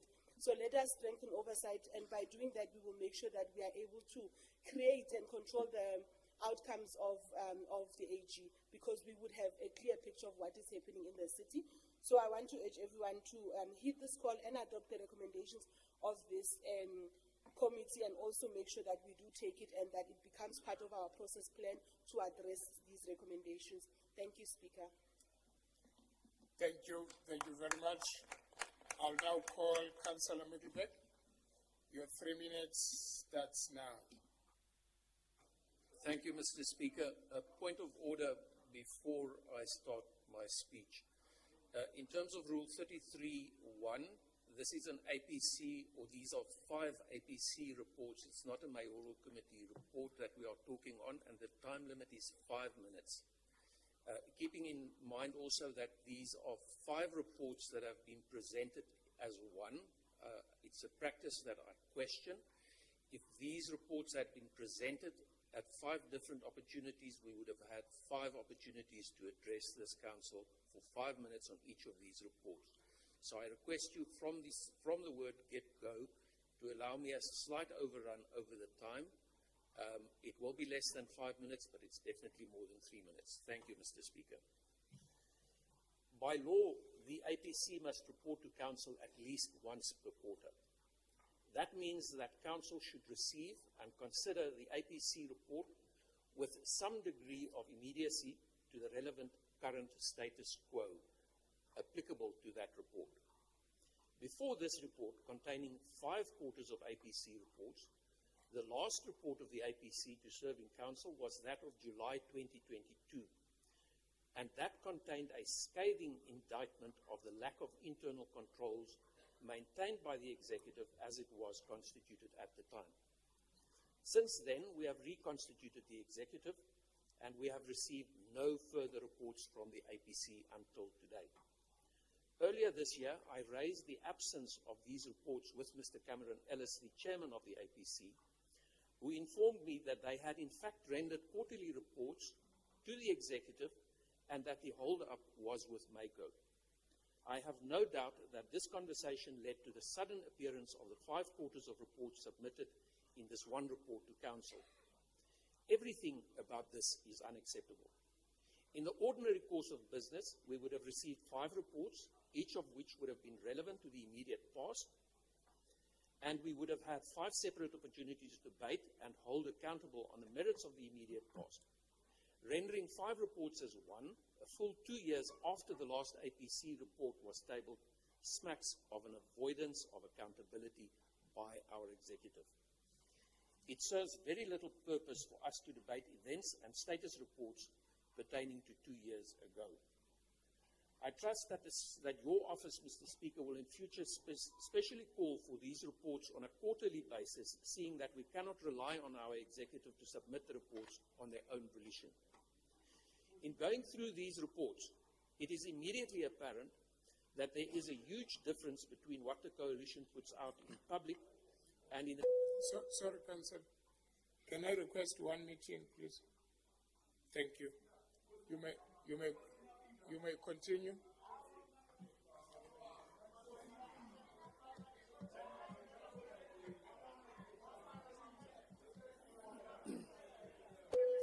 Thank you. Thank you. Thank you. Councillors, thank you. Councillors, we've got a speaker on the floor. Councillors, we've got a speaker on the floor. We've got a speaker on the floor.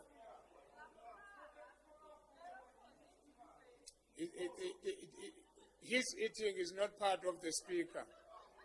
We've got Councillor Mickleburg on the floor. Can we allow him to speak? Because he did not disturb anyone. Thank you. Councillor Ratukwan, what was your hand for?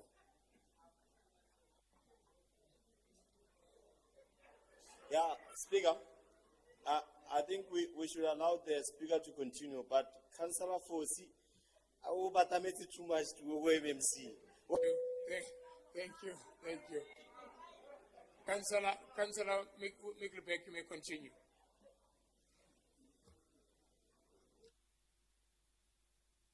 Thank you, Mr. Speaker. In going through these reports, it is immediately apparent that there is a huge difference between what the coalition puts out in the public and in the media about better audit outcomes and our reality. Let me turn to the remarks concerning the absence of internal controls as dealt with in the most current APC report. This is a recurring theme through all of these reports, and it takes up from where the last report of July 2022 left off with its damning critique of our executive back then. Clearly, there is no improvement on this score since then. In fact, if one compares just the physical extent of the comments to previous reports... Councillors, please, your discussion is loud. Can we allow the councillor to present? Thank you.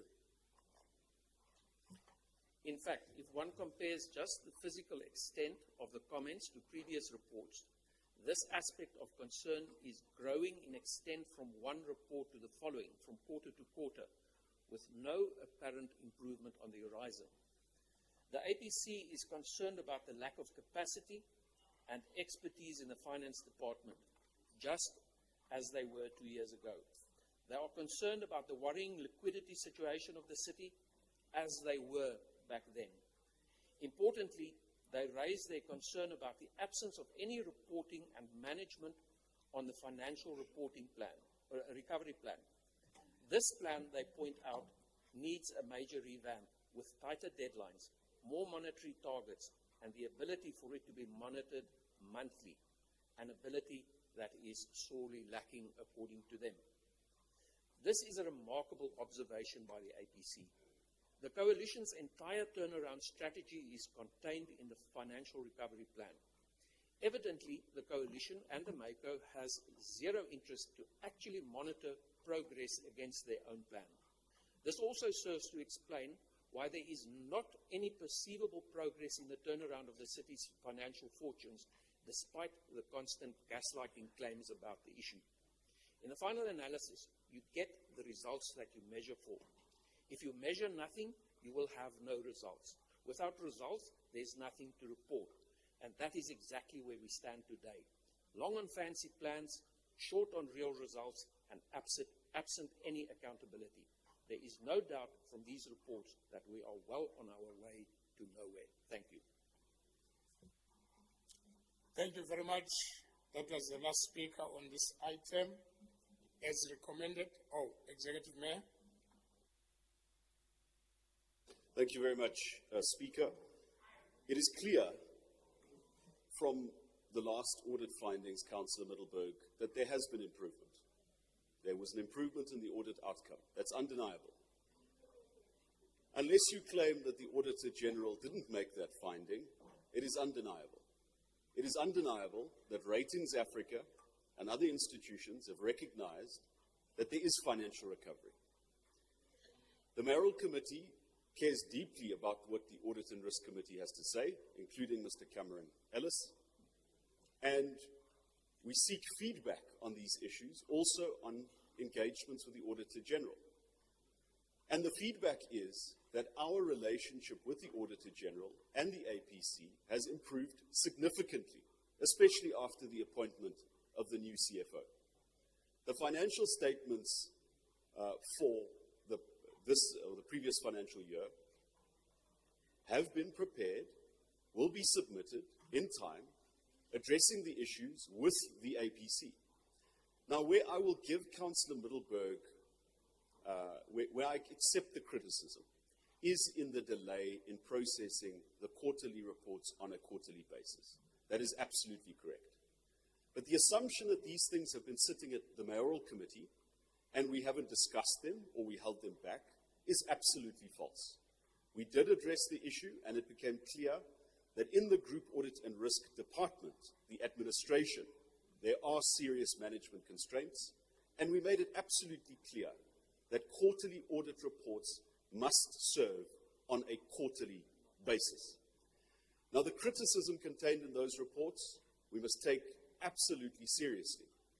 What Councillor Middleburg doesn't mention, aside from a financial recovery plan, is in fact a set of mayoral charters that have been accepted by the Mayoral Committee, that have been reported to this Municipal Council, and contain very clear measures which this administration will take to get the city out of its financial position. One of them, clearly from the Mayoral Charter, again reported to this Council, is the review of tariffs, the updating of property rates, measures in the metering of services, a project management office to look at revenue collection. And I accept that the financial recovery plan will have to be updated, but certain short-term measurements, immediate measures, had to be taken, and that was landed in the mayoral charters. Councillor Middleburg, from time to time you have made criticisms of this administration, and I've always said to you that I listen carefully to what you say. However, you are a narrative man. You highlight the issues that suit your narrative, and you conveniently miss the issues that do not. This city is not out of its financial difficulty yet, but there are serious people working on credible plans to achieve exactly that. Thank you very much, Speaker. Thank you very much. Councillor Middleburg was the last speaker on this item. Alderman Maluleka.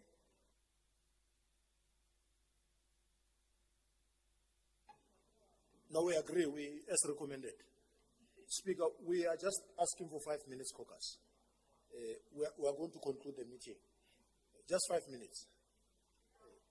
Only 5 minutes, yeah. We won't need any more time to look at placing his legs in between. Comfort.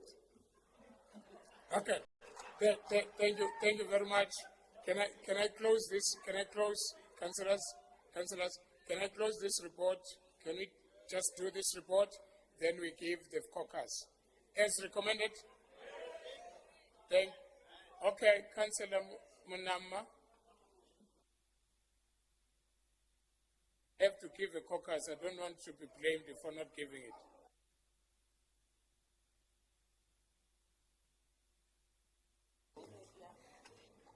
Thank you, Speaker. Action SA caucus is asking for 1 hour caucus.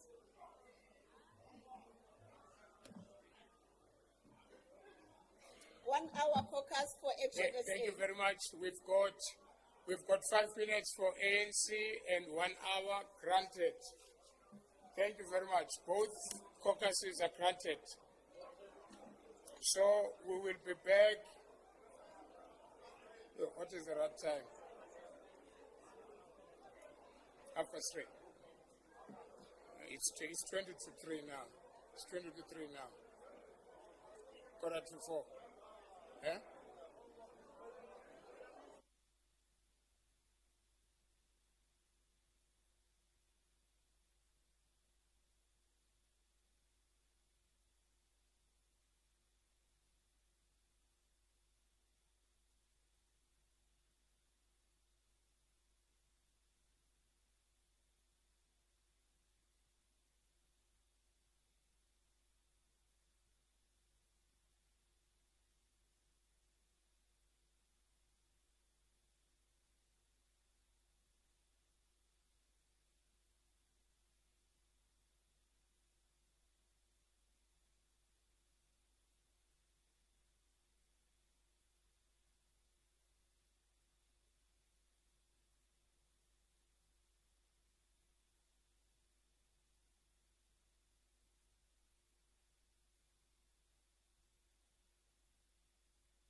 Thank you very much, councillors. Can we all be back at 3:45?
Can we ring the bells, please?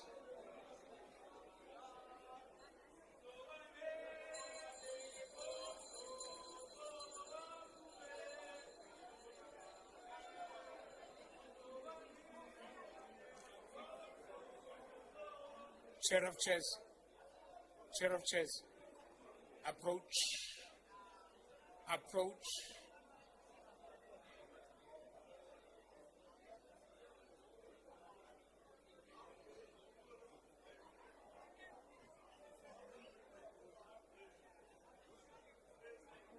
It's me.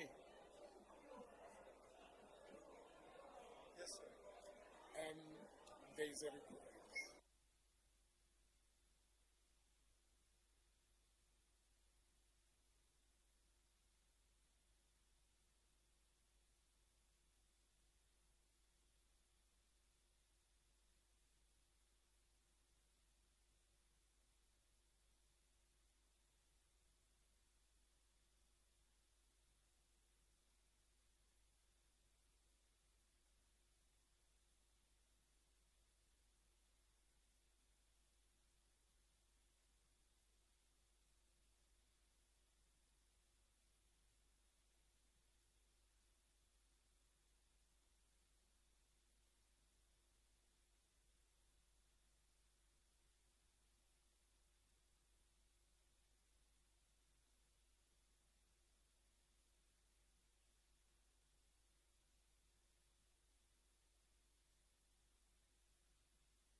Councillors, please return to your seats.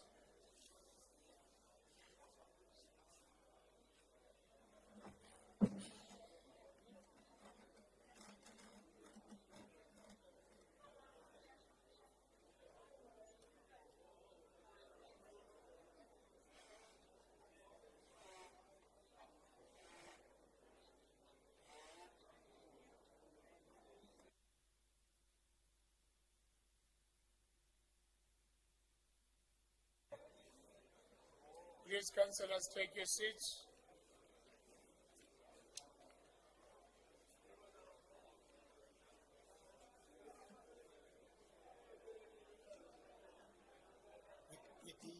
We did. Can we ring the second bell, please?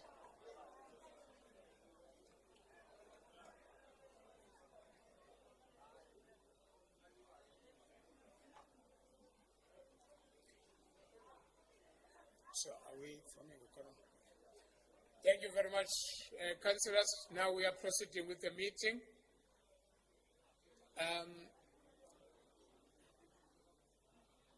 Firstly, I would like to call the Chief Whip of the ANC to give us a feedback. After that, the Chief Whip of Action SA.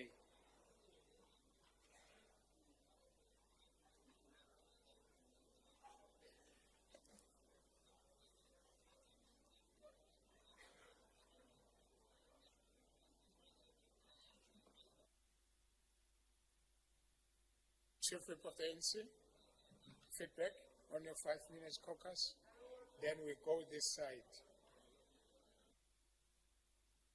Oh, yes, I know. Thank you, Speaker. We were just giving feedback to our councillors. You know, we left earlier on, and in between it was lunch and coming back straight from that lunch break to here. Then we're just taking them into confidence about those discussions.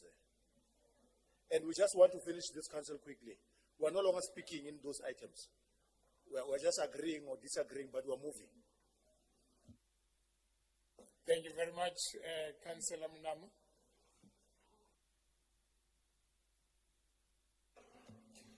Thank you, Speaker. Let me thank you for affording us the opportunity. So as a caucus, there was just matters that we deliberated on so that we can find each other. So we are fine, we can continue. Thank you. Thank you very much. Let's move then to item 7. Reference number 47447/1, Office of the City Manager. Request for Council to condone the acting in the position of Group Head, Communications, Marketing and Events from the 1st of February 2024 to 30th June 2024. This report is on page 161 to 188, recommendation on 164. Then on this item we've got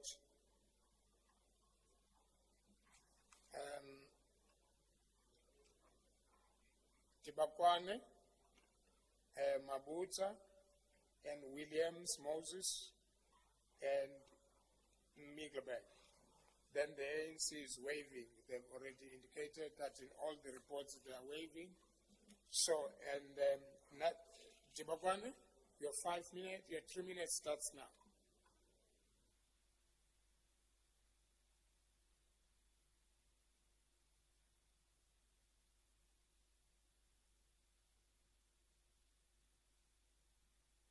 Okay, then Councillor Mabuza. Thanks, Speaker. The Good Party would really like to express its disappointment again on how Human Capital Department is handling this matter. The Office of the City Manager, which was supposed to have filled this position long time ago, unfortunately did not do so. Speaker, this is another request to approve the condonment of an action which occurred between the 1st of May and the 30th of June 2024.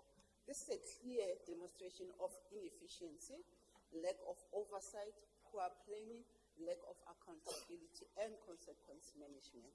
This will be another export factor approval, which will result in irregular expenditure due to the fact that this official is occupying the office unlawfully so. And it's also making it difficult for the said official to plan around these unpredictable and unsustainable circumstances. As we can recall, Speaker, in Q3, the city incurred an unauthorized expenditure, irregular expenditure of 838.6 million on tenders. What should be done to enforce accountability and to improve performance in the city? When is this going to end?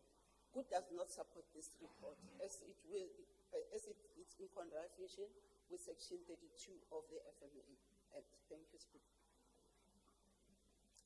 Thank you very much. Councillor D. Williams Moses. Thank you very much, Speaker. So, as previously stated in this council pertaining to the same matter that we are currently dealing with, we do not support any acting positions as there is no accountability of responsibility and no continuation of obligations once term of office lapses. And in this instance, the term of office has already lapsed, and we are doing this just to make sure that we are doing the necessary tick box exercise. So please let our vote be counted and recorded against this appointment. Thank you, Speaker. Thank you very much. Now I'll call Councillor Miglebek. Thank you, Mr. Speaker. The report to approve an acting position should be tabled in council at the first council meeting after that acting position starts. That would have been the council meeting of February. Then we would have had the authority to approve acting position for 3 months. The story of extending acting positions and approving acting positions for 5 months ex post facto is not within the law. It is not our job as council to cover for the backsides of people and officials, and the municipal manager who has not been doing his work in this instance and it's not our job to cover them for the upcoming audit in order to escape the consequences hereof. I too will ask that our vote against this approval be minuted. Thank you. Thank you very much. That was the last speaker on this item as recommended. Okay, Executive Mayor.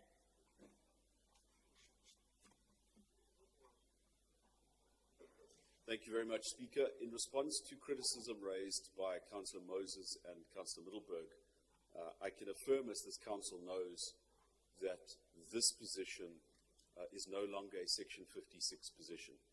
It was a decision taken by this Council, and subsequent to that decision, this position has been advertised. So I agree, it is not good to have acting positions. It is not good to have repeated acting positions, and I also raised concern about the historical issue, which the city manager assured me is not a legal barrier to the decision. But the point is that the structure has been changed, the position will be filled, and the council will not in future be asked to approve further acting arrangements in this position. Thank you. Thank you very much, Executive Mayor. Let's move then to item 8.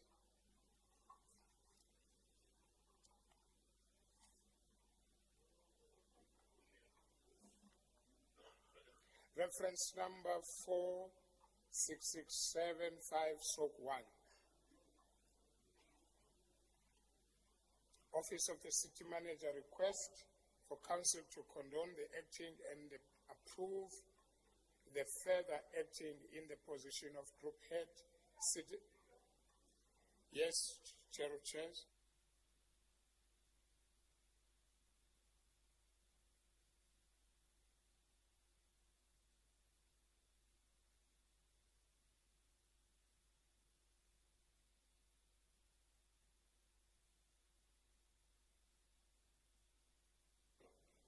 Yes, thank you, Mr. Speaker.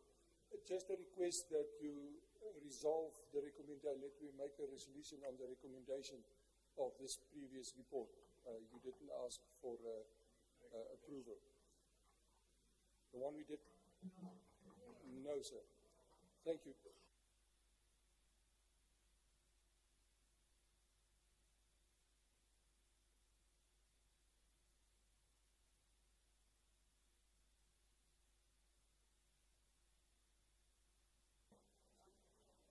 Reference number 46675/1. Office of the City Manager request for Council to condone the acting and to approve the further acting in the position of Group Head, City Strategy and Organizational Performance from the 1st of May 2024 to the 31st July 2024 on a month-to-month basis, not exceeding 3 months. This report is on page 189 to 202. Recommendations are on 195. On this item, I've got Councillor Matebula, I've got Councillor Mabuza, I've got Councillor Williams Moses, I've got Councillor Middleburg. In that order, please. Councillor Matebula. Councillor, we wave. Thank you. Councillor Mabuza, your 3 minutes starts now.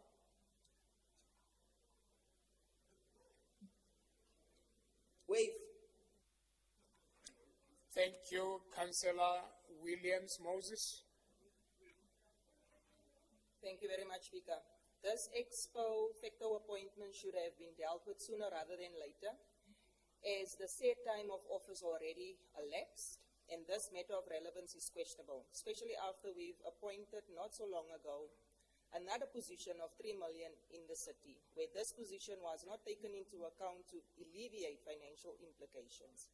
As previously stated in item 7, and in this council previously, that we do not support any acting positions as there is no accountability of responsibilities and no continuation of obligations once term of office lapse. We do not support this appointment, and please let our vote be noted. Thank you, Speaker. Thank you very much, Councillor Middleburg. Your 3 minutes starts now. Thank you, Mr. Speaker. I don't want to repeat what I've just said. It's exactly the same kind of situation. We're again ex post facto approving something that shouldn't be before us right now. It's again a question that we are not here to cover for other people's mistakes.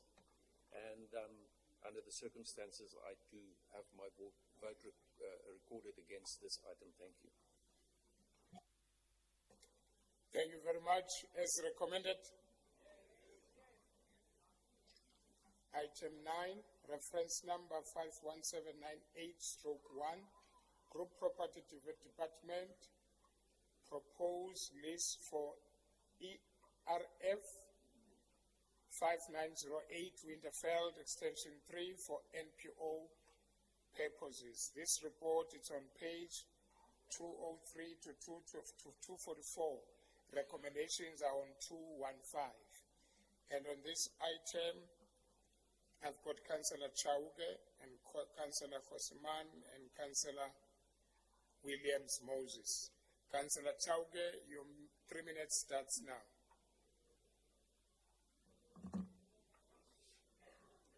Thank you, Speaker.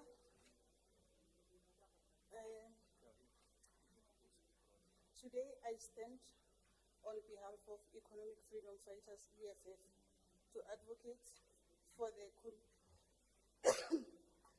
communication and support the beacon of hope in our community, the God Hope Community Service Project, led by Venerable Mrs. Mary Twale. Our purpose here is clear: to secure the approval of the list of ERF 5908 Winterfeld Extension 3 for this invaluable non-profit organization, NOP. For 30 years, the Good Hope Community Services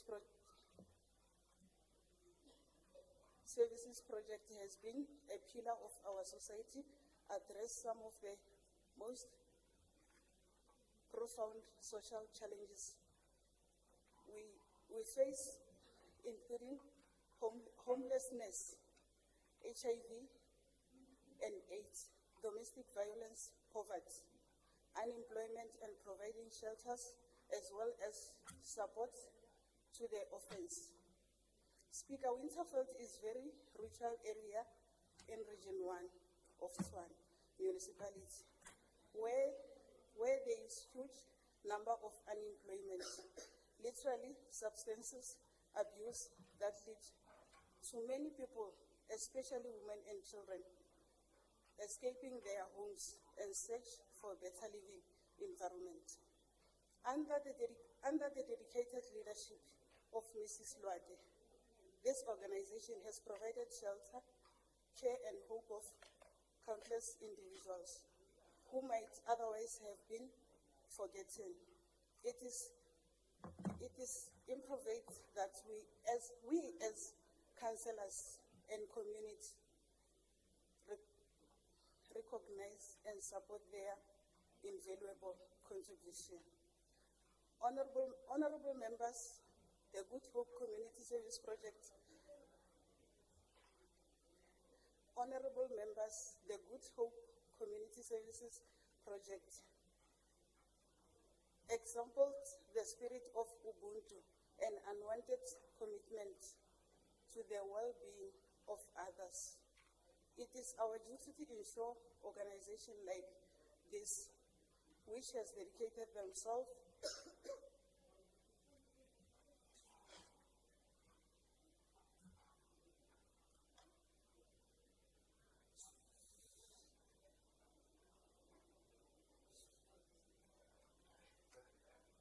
If it's flashing in front of you, you can stop, Council.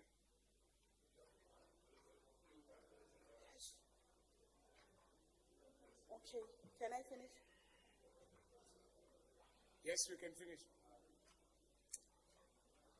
Honorable members of Good Hope Community Service Project implements the spirit of Ubuntu and unwavering complement of the well-being of others. It is our duty to ensure that organizations like this, which have dedicated themselves to uplifting of our vulnerable citizens, also receive the financial support and donation they need to achieve. I thank you, Speaker. Thank you very much, Councillor Chauke. Let's move to Councillor Kosmang from the Action SA. Hey, you gave me orientation. I'm not sure if I got it, Speaker. Oh, yeah, I got it. Speaker, Action SA is in support of this report.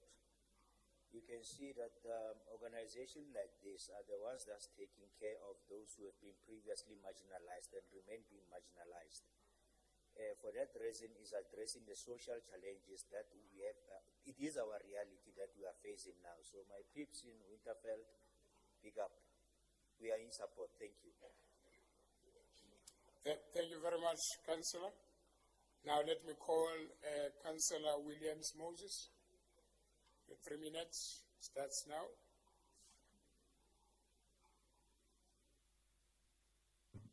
Thank you very much, Speaker. So firstly, we would like to thank organizations as the Good Hope Community Project that is actively playing a part in empowering and enriching people's lives. So with this being said, we are in support of anything that empowers our communities and improves the people's lives of the said community. We would also like to thank NPOs and NGOs in the Winterveld Extension 3 vicinity who is still doing the work on the ground and who is actively playing a part to bless up and pay forward for humanity. Thank you, Speaker. Thank you very much. That was the last speaker on this item, which is item 9, as recommended. Is it item 8? Yeah, as recommended? Yeah, it's 9. Yeah.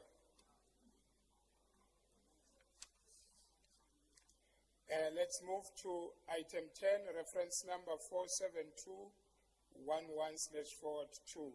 Group Property Department proposed a transfer of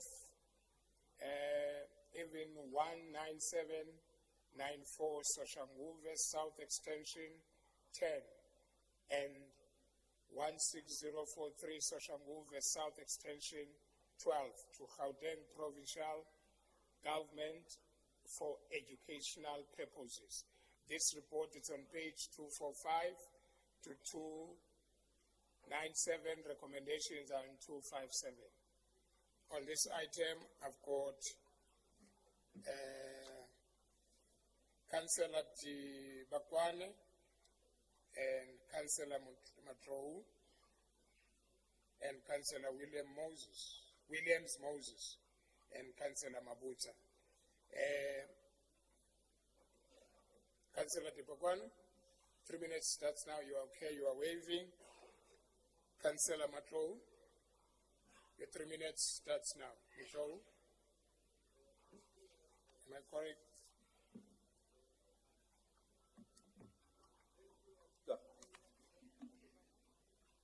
Go ahead. Thanks, Mr. Speaker, and all protocols observed. Action SA support the transfer of the two properties in Soshanguve North to the Gauteng Provincial Government for the purpose of building schools, but with the anticipation that the process would adhere to the required legislation. Our support is based on our basic core principle that education is a powerful tool in creating a prosperous, equal society. A high-functioning education system is central to overcome the persisting patterns of inequality in the country. The basic education system in Soshanguve is currently characterized by overcrowding in some of the schools there. And this is creating really affecting schooling in a very negative manner. This is caused by weak institutional capacity, due to lack of adequate classrooms and the teaching space. Overcrowding also is caused by the high population because people are moving to the area and there's not enough schooling infrastructure. Action SA welcomes the provision of additional school infrastructure in Soshanguve, in Soshanguve in general, and Soshanguve South in particular, as this will alleviate the shortage of classrooms and improve the quality of education for the affected kids and learners in those areas. We cherish the value of quality education for all South Africans and support this initiative to improve access to basic education in Soshanguve South. Thank you, Mr. Speaker. Thank you very much, Councillor. Then can we have Councillor Williams Moses? 3 minutes starts now.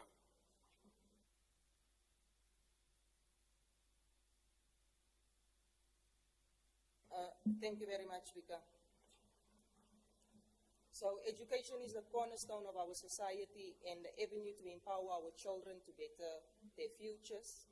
So as stated in the report, the Department of Education has received more than 6,000 applications for placements of learners in schools around the area of Soshanguve South. And at this stage, there was no sufficient space to accommodate this huge number of learners, nor accommodate mobile classes. The proposed transfer of the properties to the Gauteng provincial government will enable them to build the required schools and to avoid overburdening of the city's land asset register, as these properties are not required for municipal purposes. The transfer will also empower the Gauteng provincial government to be able to take full responsibilities of the property in terms of rates and taxes to be paid. We are in support of this report, as it will empower the community of Soshanguve South, extension 10 and 12, to empower future generations within the community. Thank you, Speaker. Thank you very much. Now we go to Councillor Mabut. Speaker, as we commemorate the 30 years of democracy in our country, I would like to start by sharing this quote from Tata Mandela, when he said, "Education is the most powerful weapon which can be used to change the world," I close quote. The Good Party shares the same sentiment and further believes that sustainability in the community is as a result of creation of conducive educational environment, which will enable people to learn, build knowledge, and prepare for the future. The proposed Irvin of Soshanguve Extension 10 and 12 to Gauteng Provincial Department for Educational Purposes is one of the biggest milestones, and much more of such projects should be initiated to eliminate overcrowding in the schools. Though the transfer is supported, Speaker, it will be crucial that in the agreement there has to be a suspensive clause which should stipulate that the property should not be utilized for its intended purposes, that it should revert back to the city. And a clear roles and responsibility between the two spheres of government should be articulated in terms of who should be liable for payment of municipal services, rates and taxes, installation of bulk services, and the timeline to build the schools, and any other important suspensive clause should be included in there. So we therefore support this project. Thank you, Speaker. Thank you very much. That was the last speaker. As recommended,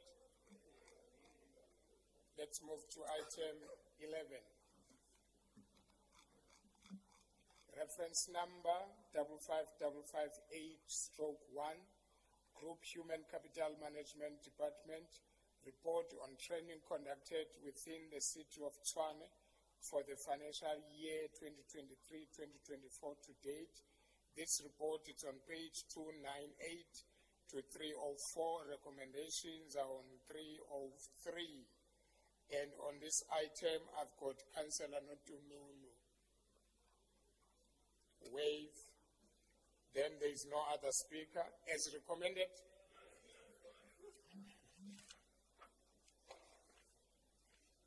Item 12, reference number 05504/1, City Strategy and Organizational Performance Department, Local Government Municipal Finance Management Act, Section 52D, Quarter 4 Performance Assessment Report on the implementation of the service delivery and budget implementation.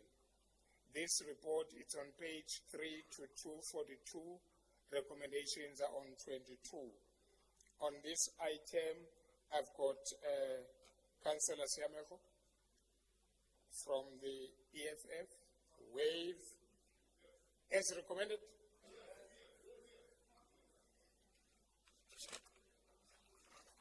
We move to item 13. Reference number 82197/1. Office of the Executive Mayor, tabling of an updated 2024-2025 business plan of Tshwane Economic Development Agents. This report is on 243 to 310. Recommendations are on 253. And on this item, I've got Councillor Matebula. Waive as recommended. Item 13.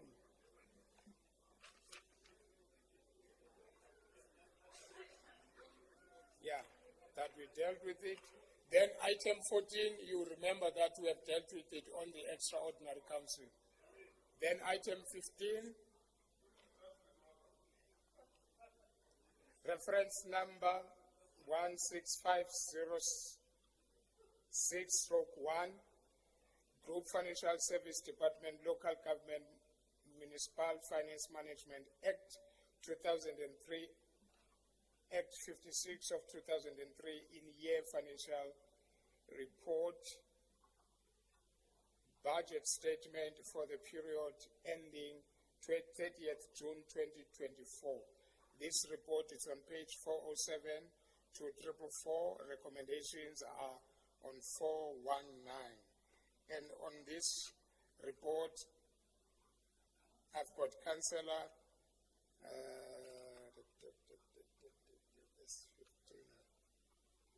all right, I've got Councillor Ratikwan. Waive. As recommended.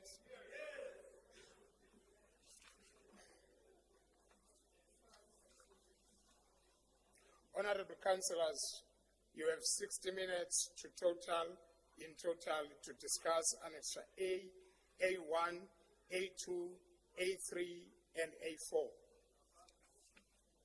A1, as recommended. 2, A11. Okay. Chair of Chairs.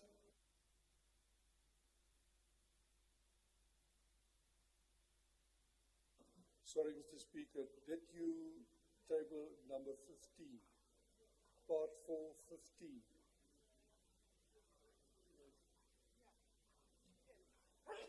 I just want to check. Thank you. I wasn't sure.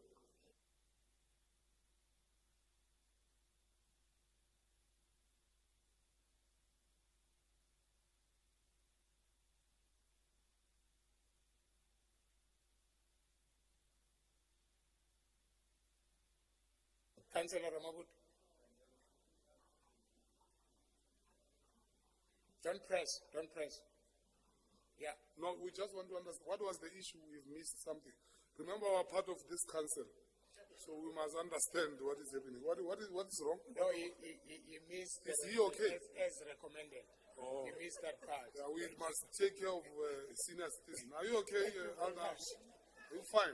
Well, these developments can be somehow to elderly people. Let's move on. A12, A13, A14,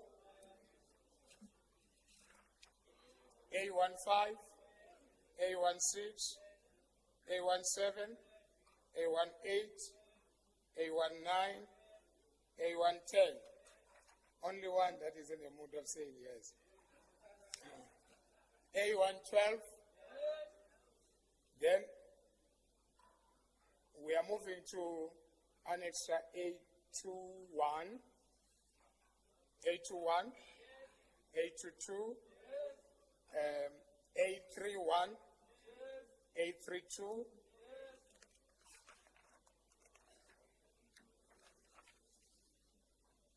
Honorable Councillor, now that we have disposed an Annexure A3, we can move to Annexure A4, A41, A42, A43.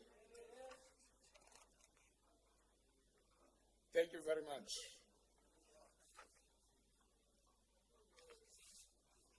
Honorable Councillors, I will now call on the Chair of Chairs to submit the Council reports emanating from the Section 79 committees for consideration. Chair of Chairs.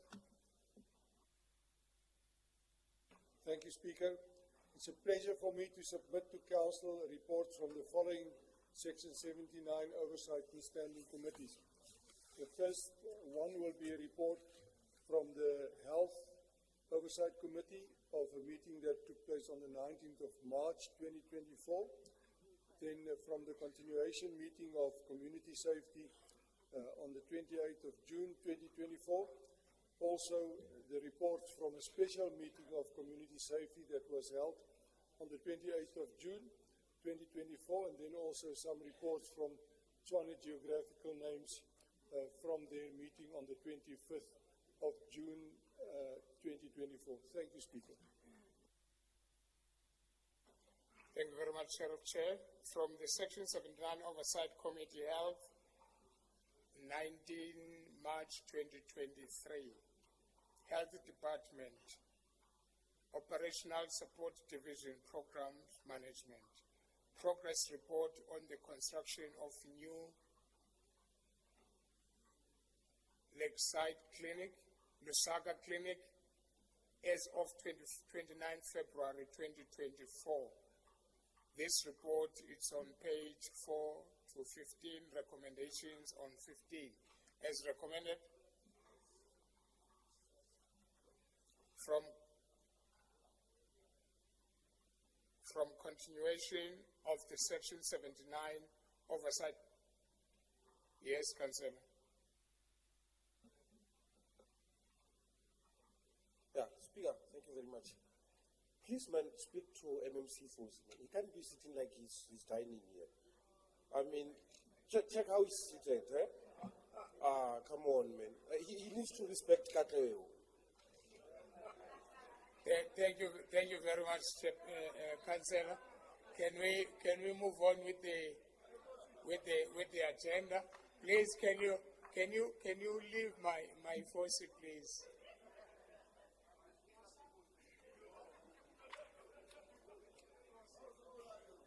From the continuation meeting of the Section 79 Oversight Committee, Community Safety, 28th June 2024, Community Safety Department, Emergency Services Department, risk reduction activities conducted in the city of Tshwane. This report is on page 5 to page 10. Recommendations are on 10 as recommended. Community Safety Department, Emergency Services, fire safety activities conducted in the city of Tshwane. This report is on page 11 to 15. Recommendations on 15 as recommended. Item 3, Community Safety Department, Emergency Services Department, Public Education and Awareness Campaign on the Vulnerable Community. This report is on page 16 to page 19. Recommendations are on page 19 as recommended. Community Safety Department, Emergency Services Department report requested by the Section 79 Oversight Committee, Community Safety regarding the emergency services monthly media activities. This report is on page 20 to page 34. Recommendations are on 34. As recommended, Community Safety Department, Emergency Service Department, report requested by Section 79 Oversight Committee, Community Safety regarding Emergency Services Department, Order 3 performance against the SDBIP. This report is on page 35 to 56. Recommendations are on page 37 as recommended. Community Safety Department, Emergency Services Department, Emergency Service Department report requested by the Section 79 Oversight Committee, Community Safety regarding the trends and the analysis pertaining to leave in the Emergency Service Department for the period of 1st July 2023, 31st March 2024. This report is on page 57 to 62. Recommendations are on 62 as recommended. Item 7, Community Safety Department, Tshwane Metro Department. Report on a cable theft policing and scrap metal plan. This report is on page 63 to page 66. Recommendations are on page 66 as recommended. C, from the special meeting of the Section 79 Oversight Committee, Community Safety, 28th June 2024. Shared Service Department, report on the management, maintenance, and continued use of the Simon Emergency Service, the system by the Emergency Services Department and TMPD. This report is on page 5 to page 9. Recommendations are on page 9 as recommended. Community Safety Department, Tshwane Metropolis report on the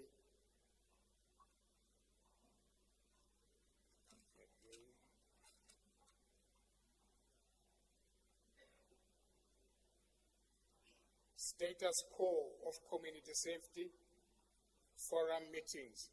This report is on page 10 to page 15. Recommendations are on page 15 as recommended.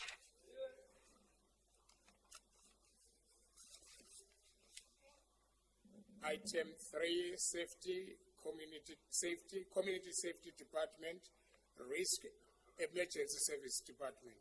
Risk education activities conducted in the city of Tshwane. This report is on page 16 to page 20. Recommendations are on 20 as recommended. Community Safety Department, Emergency Services, Fire Safety activities conducted in the city of Tshwane. This report is on page 21 to 26. Recommendations are on 26 as recommended. 5, the Access Protection and Security Services report on the status of the security apparatus deployed in all fire stations. This report is on page 27 to 31. Recommendations are on 31 as recommended. Community Safety, Tshwane Metropolis Department, departmental performance against the approved 2023-2024 SDBIP. This report is on page 32 to 35. Recommendations are on 35 as recommended.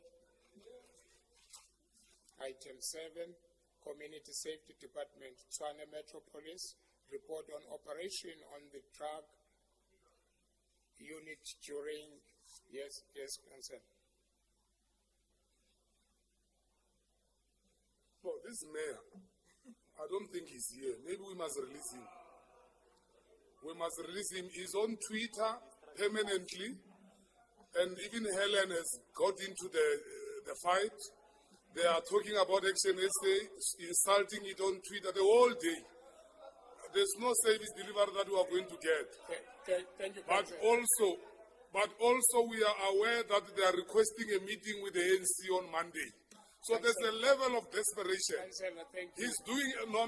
He's not here, this guy. How do we pay a person who's doing these things?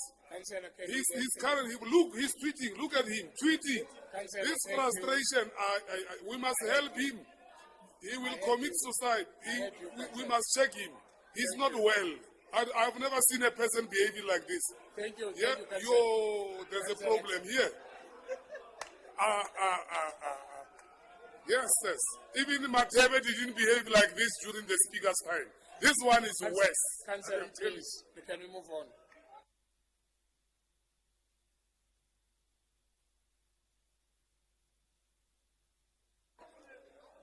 Thank you, Councillor. Report. Coming item, Councillor Ramabudu. Councillor Ramabudu. Councillor Ramabudu, thank you. Councillor, thank you. Thank you. Can we continue, please? Can we continue? Thank you. Item 7. Community Safety Department, Tshwane Metropolis. Report on operation of the drug unit during March to April of 2024. Councillor. Councillor. This report is on page 39 to 50. Recommendations are on 50. As recommended, item D from the Section 79 Standing Committee, Tshwane Geographical Names, 21st June 2024. Economic Department, the Special Planning Department, City Planning and Development Division. Approval of names to populate the Geographical Name Bank, Agricultural Terminology, Phase 5. This report is on page 4 to page 15. Recommendations are on page 9. As recommended, 2, Economic Department and Special Planning Department, City Planning and Development Division. Approval of name to populate the Geographical Name Bank, Inspirational Woods, Phase 5.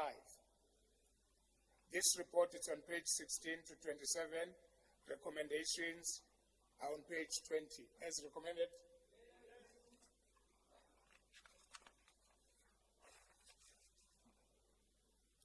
3, Economic Development and Special Planning Department, City of Tshwane Planning and Department Division.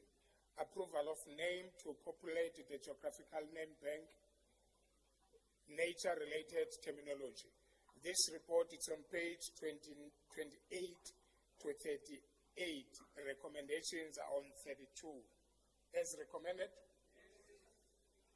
4, Economic Development and Special Planning Department. Formalization of the street in Zitobeni, Ward 102. This report is on page 39 to 82, and recommendations are on 46. As recommended,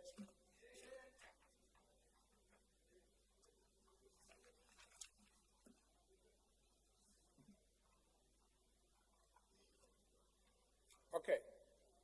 Item B. Honorable Councillors, you have 30 minutes in total to discuss Annexure B. Annexure BA as recommended. 2, 3, 4, 5, 6, 7.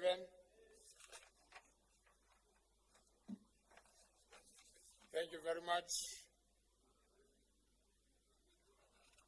Questions of which notice has been given, there is none. Motions or proposal deferred from the previous meeting, there is none. Agent motion. Motion in terms of Section 171, read with Section 72 of the Rules and Orders of Council. Motion of no confidence against the Executive Mayor, Alderman Celia Spring, for consideration at the Council meeting of 25th July 2024. Honorable Councillors, I have received a letter dated the 22nd 6th of August 2024 from Councillor Bushielo, the proposer of the motion indicating that he would be formally withdrawing the motion from this council meeting. I'd like to call Councillor Bushielo.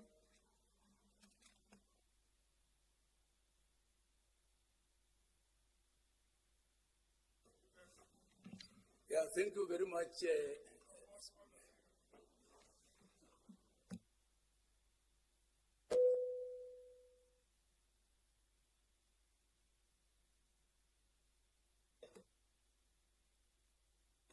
No, thanks, Speaker. I don't know, Honorable Bushielo. I think you must leave that motion, but continue. We are monitoring the behavior of the white boy here. Councillor We are busy firing shots. It's a warning. Pass up. We are coming. Must behave. Must behave. Thank you very much. Continue, Councillor Bushielo. Yeah, thank you very much, Speaker. I just wanted to confirm that the letter that you have just read here in council have been written by me. I can formally confirm that I'm withdrawing the motion. Thank you very much. Thank you very much. New motions, there are none. Petition, Honorable Councillors, any petition? Do you have any petition? Okay, Chairperson Nicholson.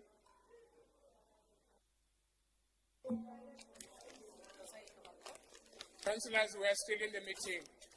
We are still in the meeting.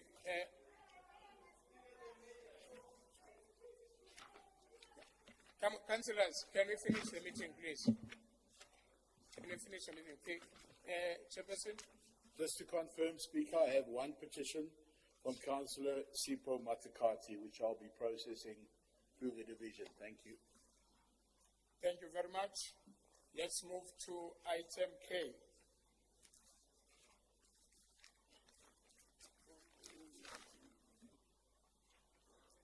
Honorable Councillors, at any discretion in terms of Section 811 of the Rules and Orders by law, I am submitting to you the following reports for consideration.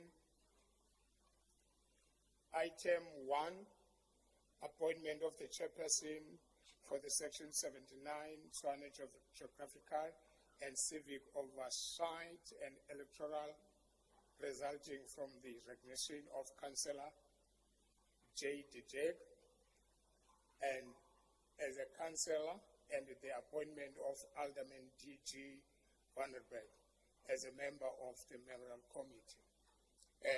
Councillors, as a speaker, I would like to withdraw this report for the next council of September. Now, we are moving to item 2, confirmation and correction of the proportional representative of political parties in the various Section 79 committees and addresses inconsistency that was detected in the current arrangement in terms of the allocations of seats in certain Section 79. This report is on page 4 to page 17. Then recommendations are on page 16. As recommended.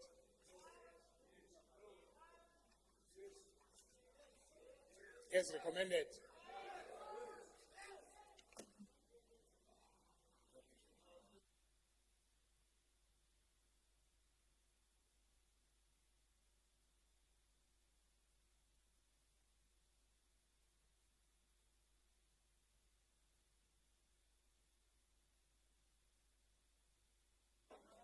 Thank you very much.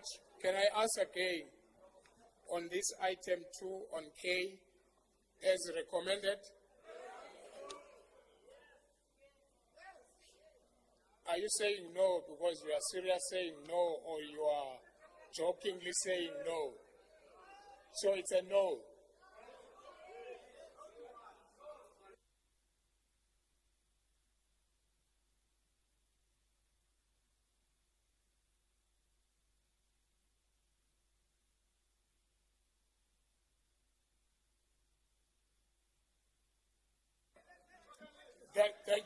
Thank you very much. Before we can divide the house, is there anything that you want to say? Those who are saying no, what is the reason? Yes, is it a point of order? Thank you very much for being his spokesperson. Thank you, sir. Okay, Councillor Makale.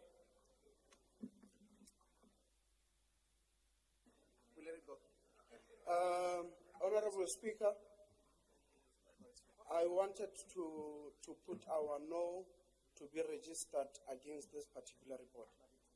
So what we will do, we will have 5 minutes caucus, then we can come back with a feedback. Are you asking for a caucus? 5 minutes, you are granted.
Thank you very much, Councillor Makhalem. Councillor Makhalem.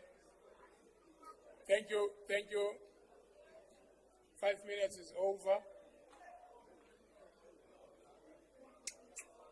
Please take your seats, councillors. We are almost there. We are almost done.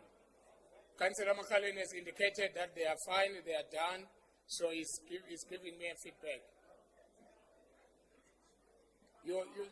Okay, we are still within 5 minutes. Ne?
you very much. The 5 minutes is up.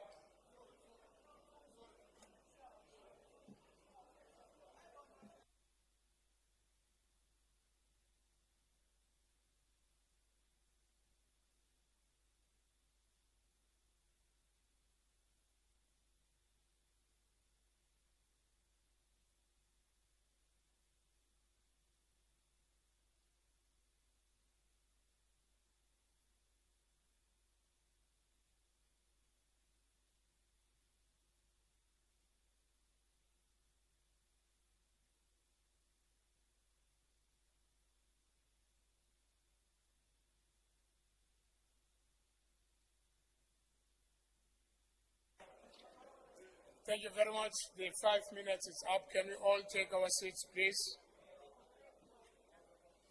Can we all take our seats?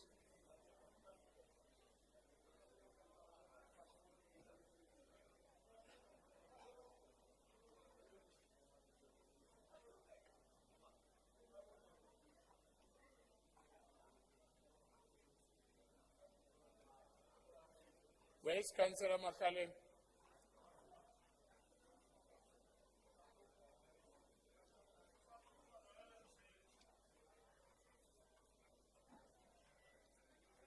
Alderman, why am I calling you Alderman? Councillor Ramabut, why am I calling you Alderman? You may speak.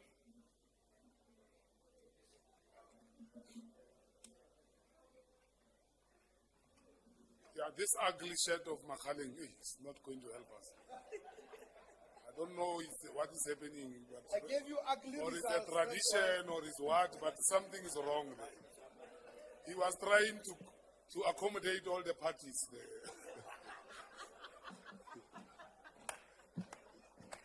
Thank you very much. No, Speaker, my point of order is that I don't think dividing the House will assist. Because we probably agreed on this. This is a corrective report. We just want to correct. We can't be dividing the House. There's an agreement that happened in Wipari, unless if those who sit there can advise. But as far as I'm concerned, there was an agreement, and I don't see any point of dividing the House, unless there are those who want to play politics. And they must just come clear of what do they want to achieve. But I don't think it's worth to divide the House. Thank you very much. They want to divide the House, they must tell us on which basis. But thank also you are the one who must decide. But we are advising you that we party agreed on this issue. Thank you very much. Can I allow the Chief Whip to come in?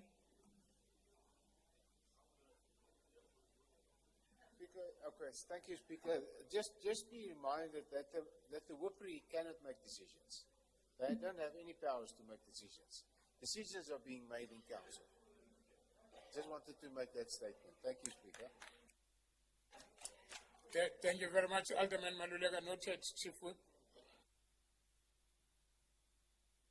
Yeah, you see, you learn every day that people, because of palace politics, they choose these things that they're doing. The next thing we're going to say that programming has no impact on running council. There's no need for programming to sit, because if you read the court papers, one of the gist and the argument is that programming didn't sit to consider motion of no confidence. Chief Whip presided over a meeting that there was injustice on the ANC as a party that is a majority in council. In the allocation of seats, we needed to correct that. Then we were sharing that meeting and they had agreed. Now he comes here and says, WIPARI doesn't have powers to take decisions.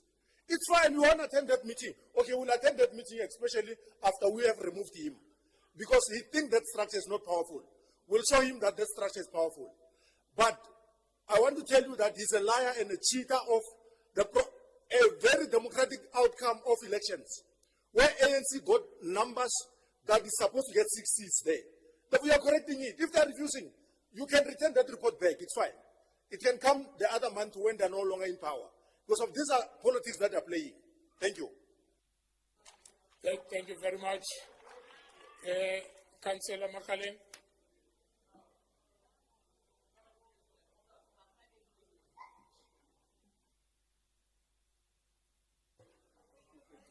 Thank you very much, and I appreciate the 5 minutes that you have granted to us. In terms of Section 6, I give feedback that we are ready to vote. As you have said, you want to divide the House. Thank you very much.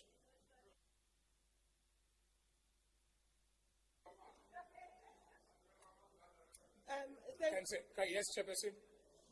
Thank you, Speaker.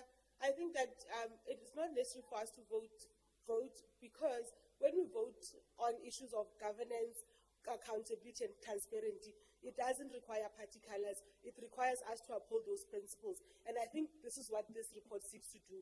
It seeks to correct an error that was made. So all of us should vote for this, in favor of this report, because, and I want to, especially for you as Speaker, to understand that oversight is critical, and whatever advice that we give Council has to be based on fairness, and this report seeks to create that fairness. So there is no need for us to go into a vote, because all our parties are or aspire to principles that are in the constitution of the country: good governance, transparency, and accountability. Don't ask us to vote on those things, because these are enshrined in our constitution. Thank you, Speaker. Thank you very much.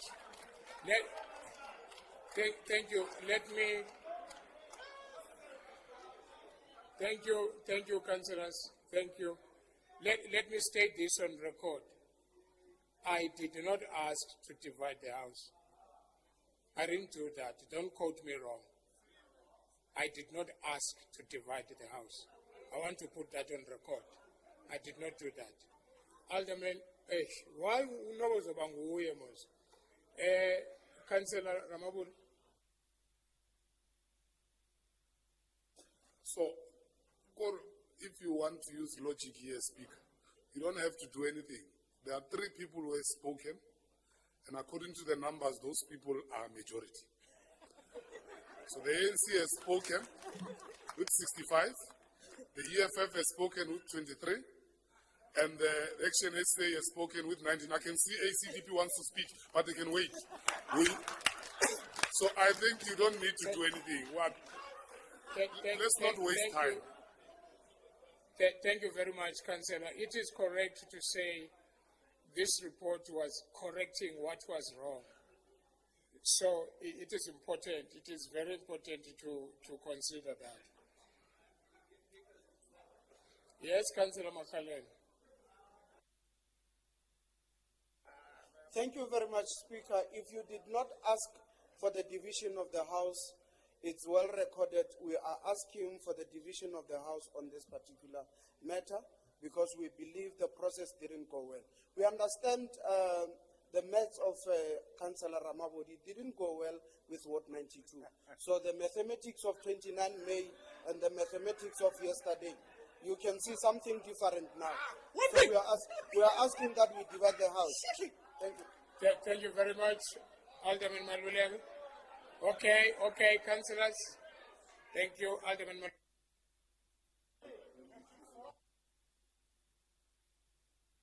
Yeah, this is the last report, by the way, right? Okay, we will see you tomorrow, Speaker. We are very happy how you ran the meeting. So far, we are done with business of today. We'll see you tomorrow. Thank you, Speaker. Good evening. Thank you very much. No, sorry, Council. We still have the in-committee meetings minutes, remember? Yeah, we still have that. We moved it to the last as a last item of this.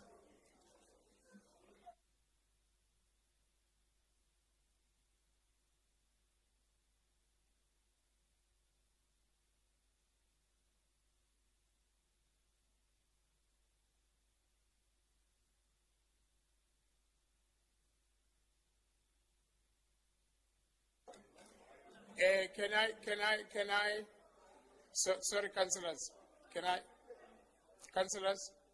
can I have whipperies, please, just for 2 minutes? Just for 2 minutes. All whipperies, please. All whipperies.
Shall we withdraw?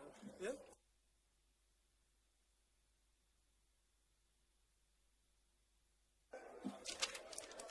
Thank you very much.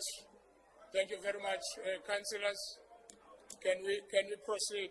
We've got only one item, the issue of minutes. Then we go home. On this item, which is on item K, item 2, we are not going to vote on this item. Therefore, I'm withdrawing this item. It will come back to the next meeting, which is end of September, not now. Thank you very much. Let's finalize the issue of minutes, please.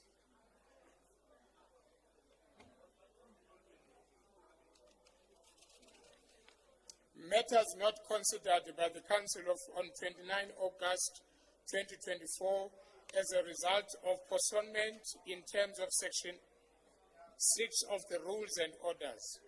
Honourable Councillors, during our Council meeting on the 25th of July 2024, and before the meeting could be adjourned and postponed, Council was just about to resolve itself into committee for consideration of the in-committee minutes on the 26th of June 2023. Honourable Councillors, in terms of Section 9.3 of Rules and Orders, the minutes relating to an item considered in committee must be approved by Council in committee. In compliance, therefore, with Section 9.3 of the Rules and Orders, the portion of the minutes of the Council meeting contained the in-committee deliberation and resolutions passed on the following items. Section 32, Activation Report on Irregular Expenditure, USD MS 05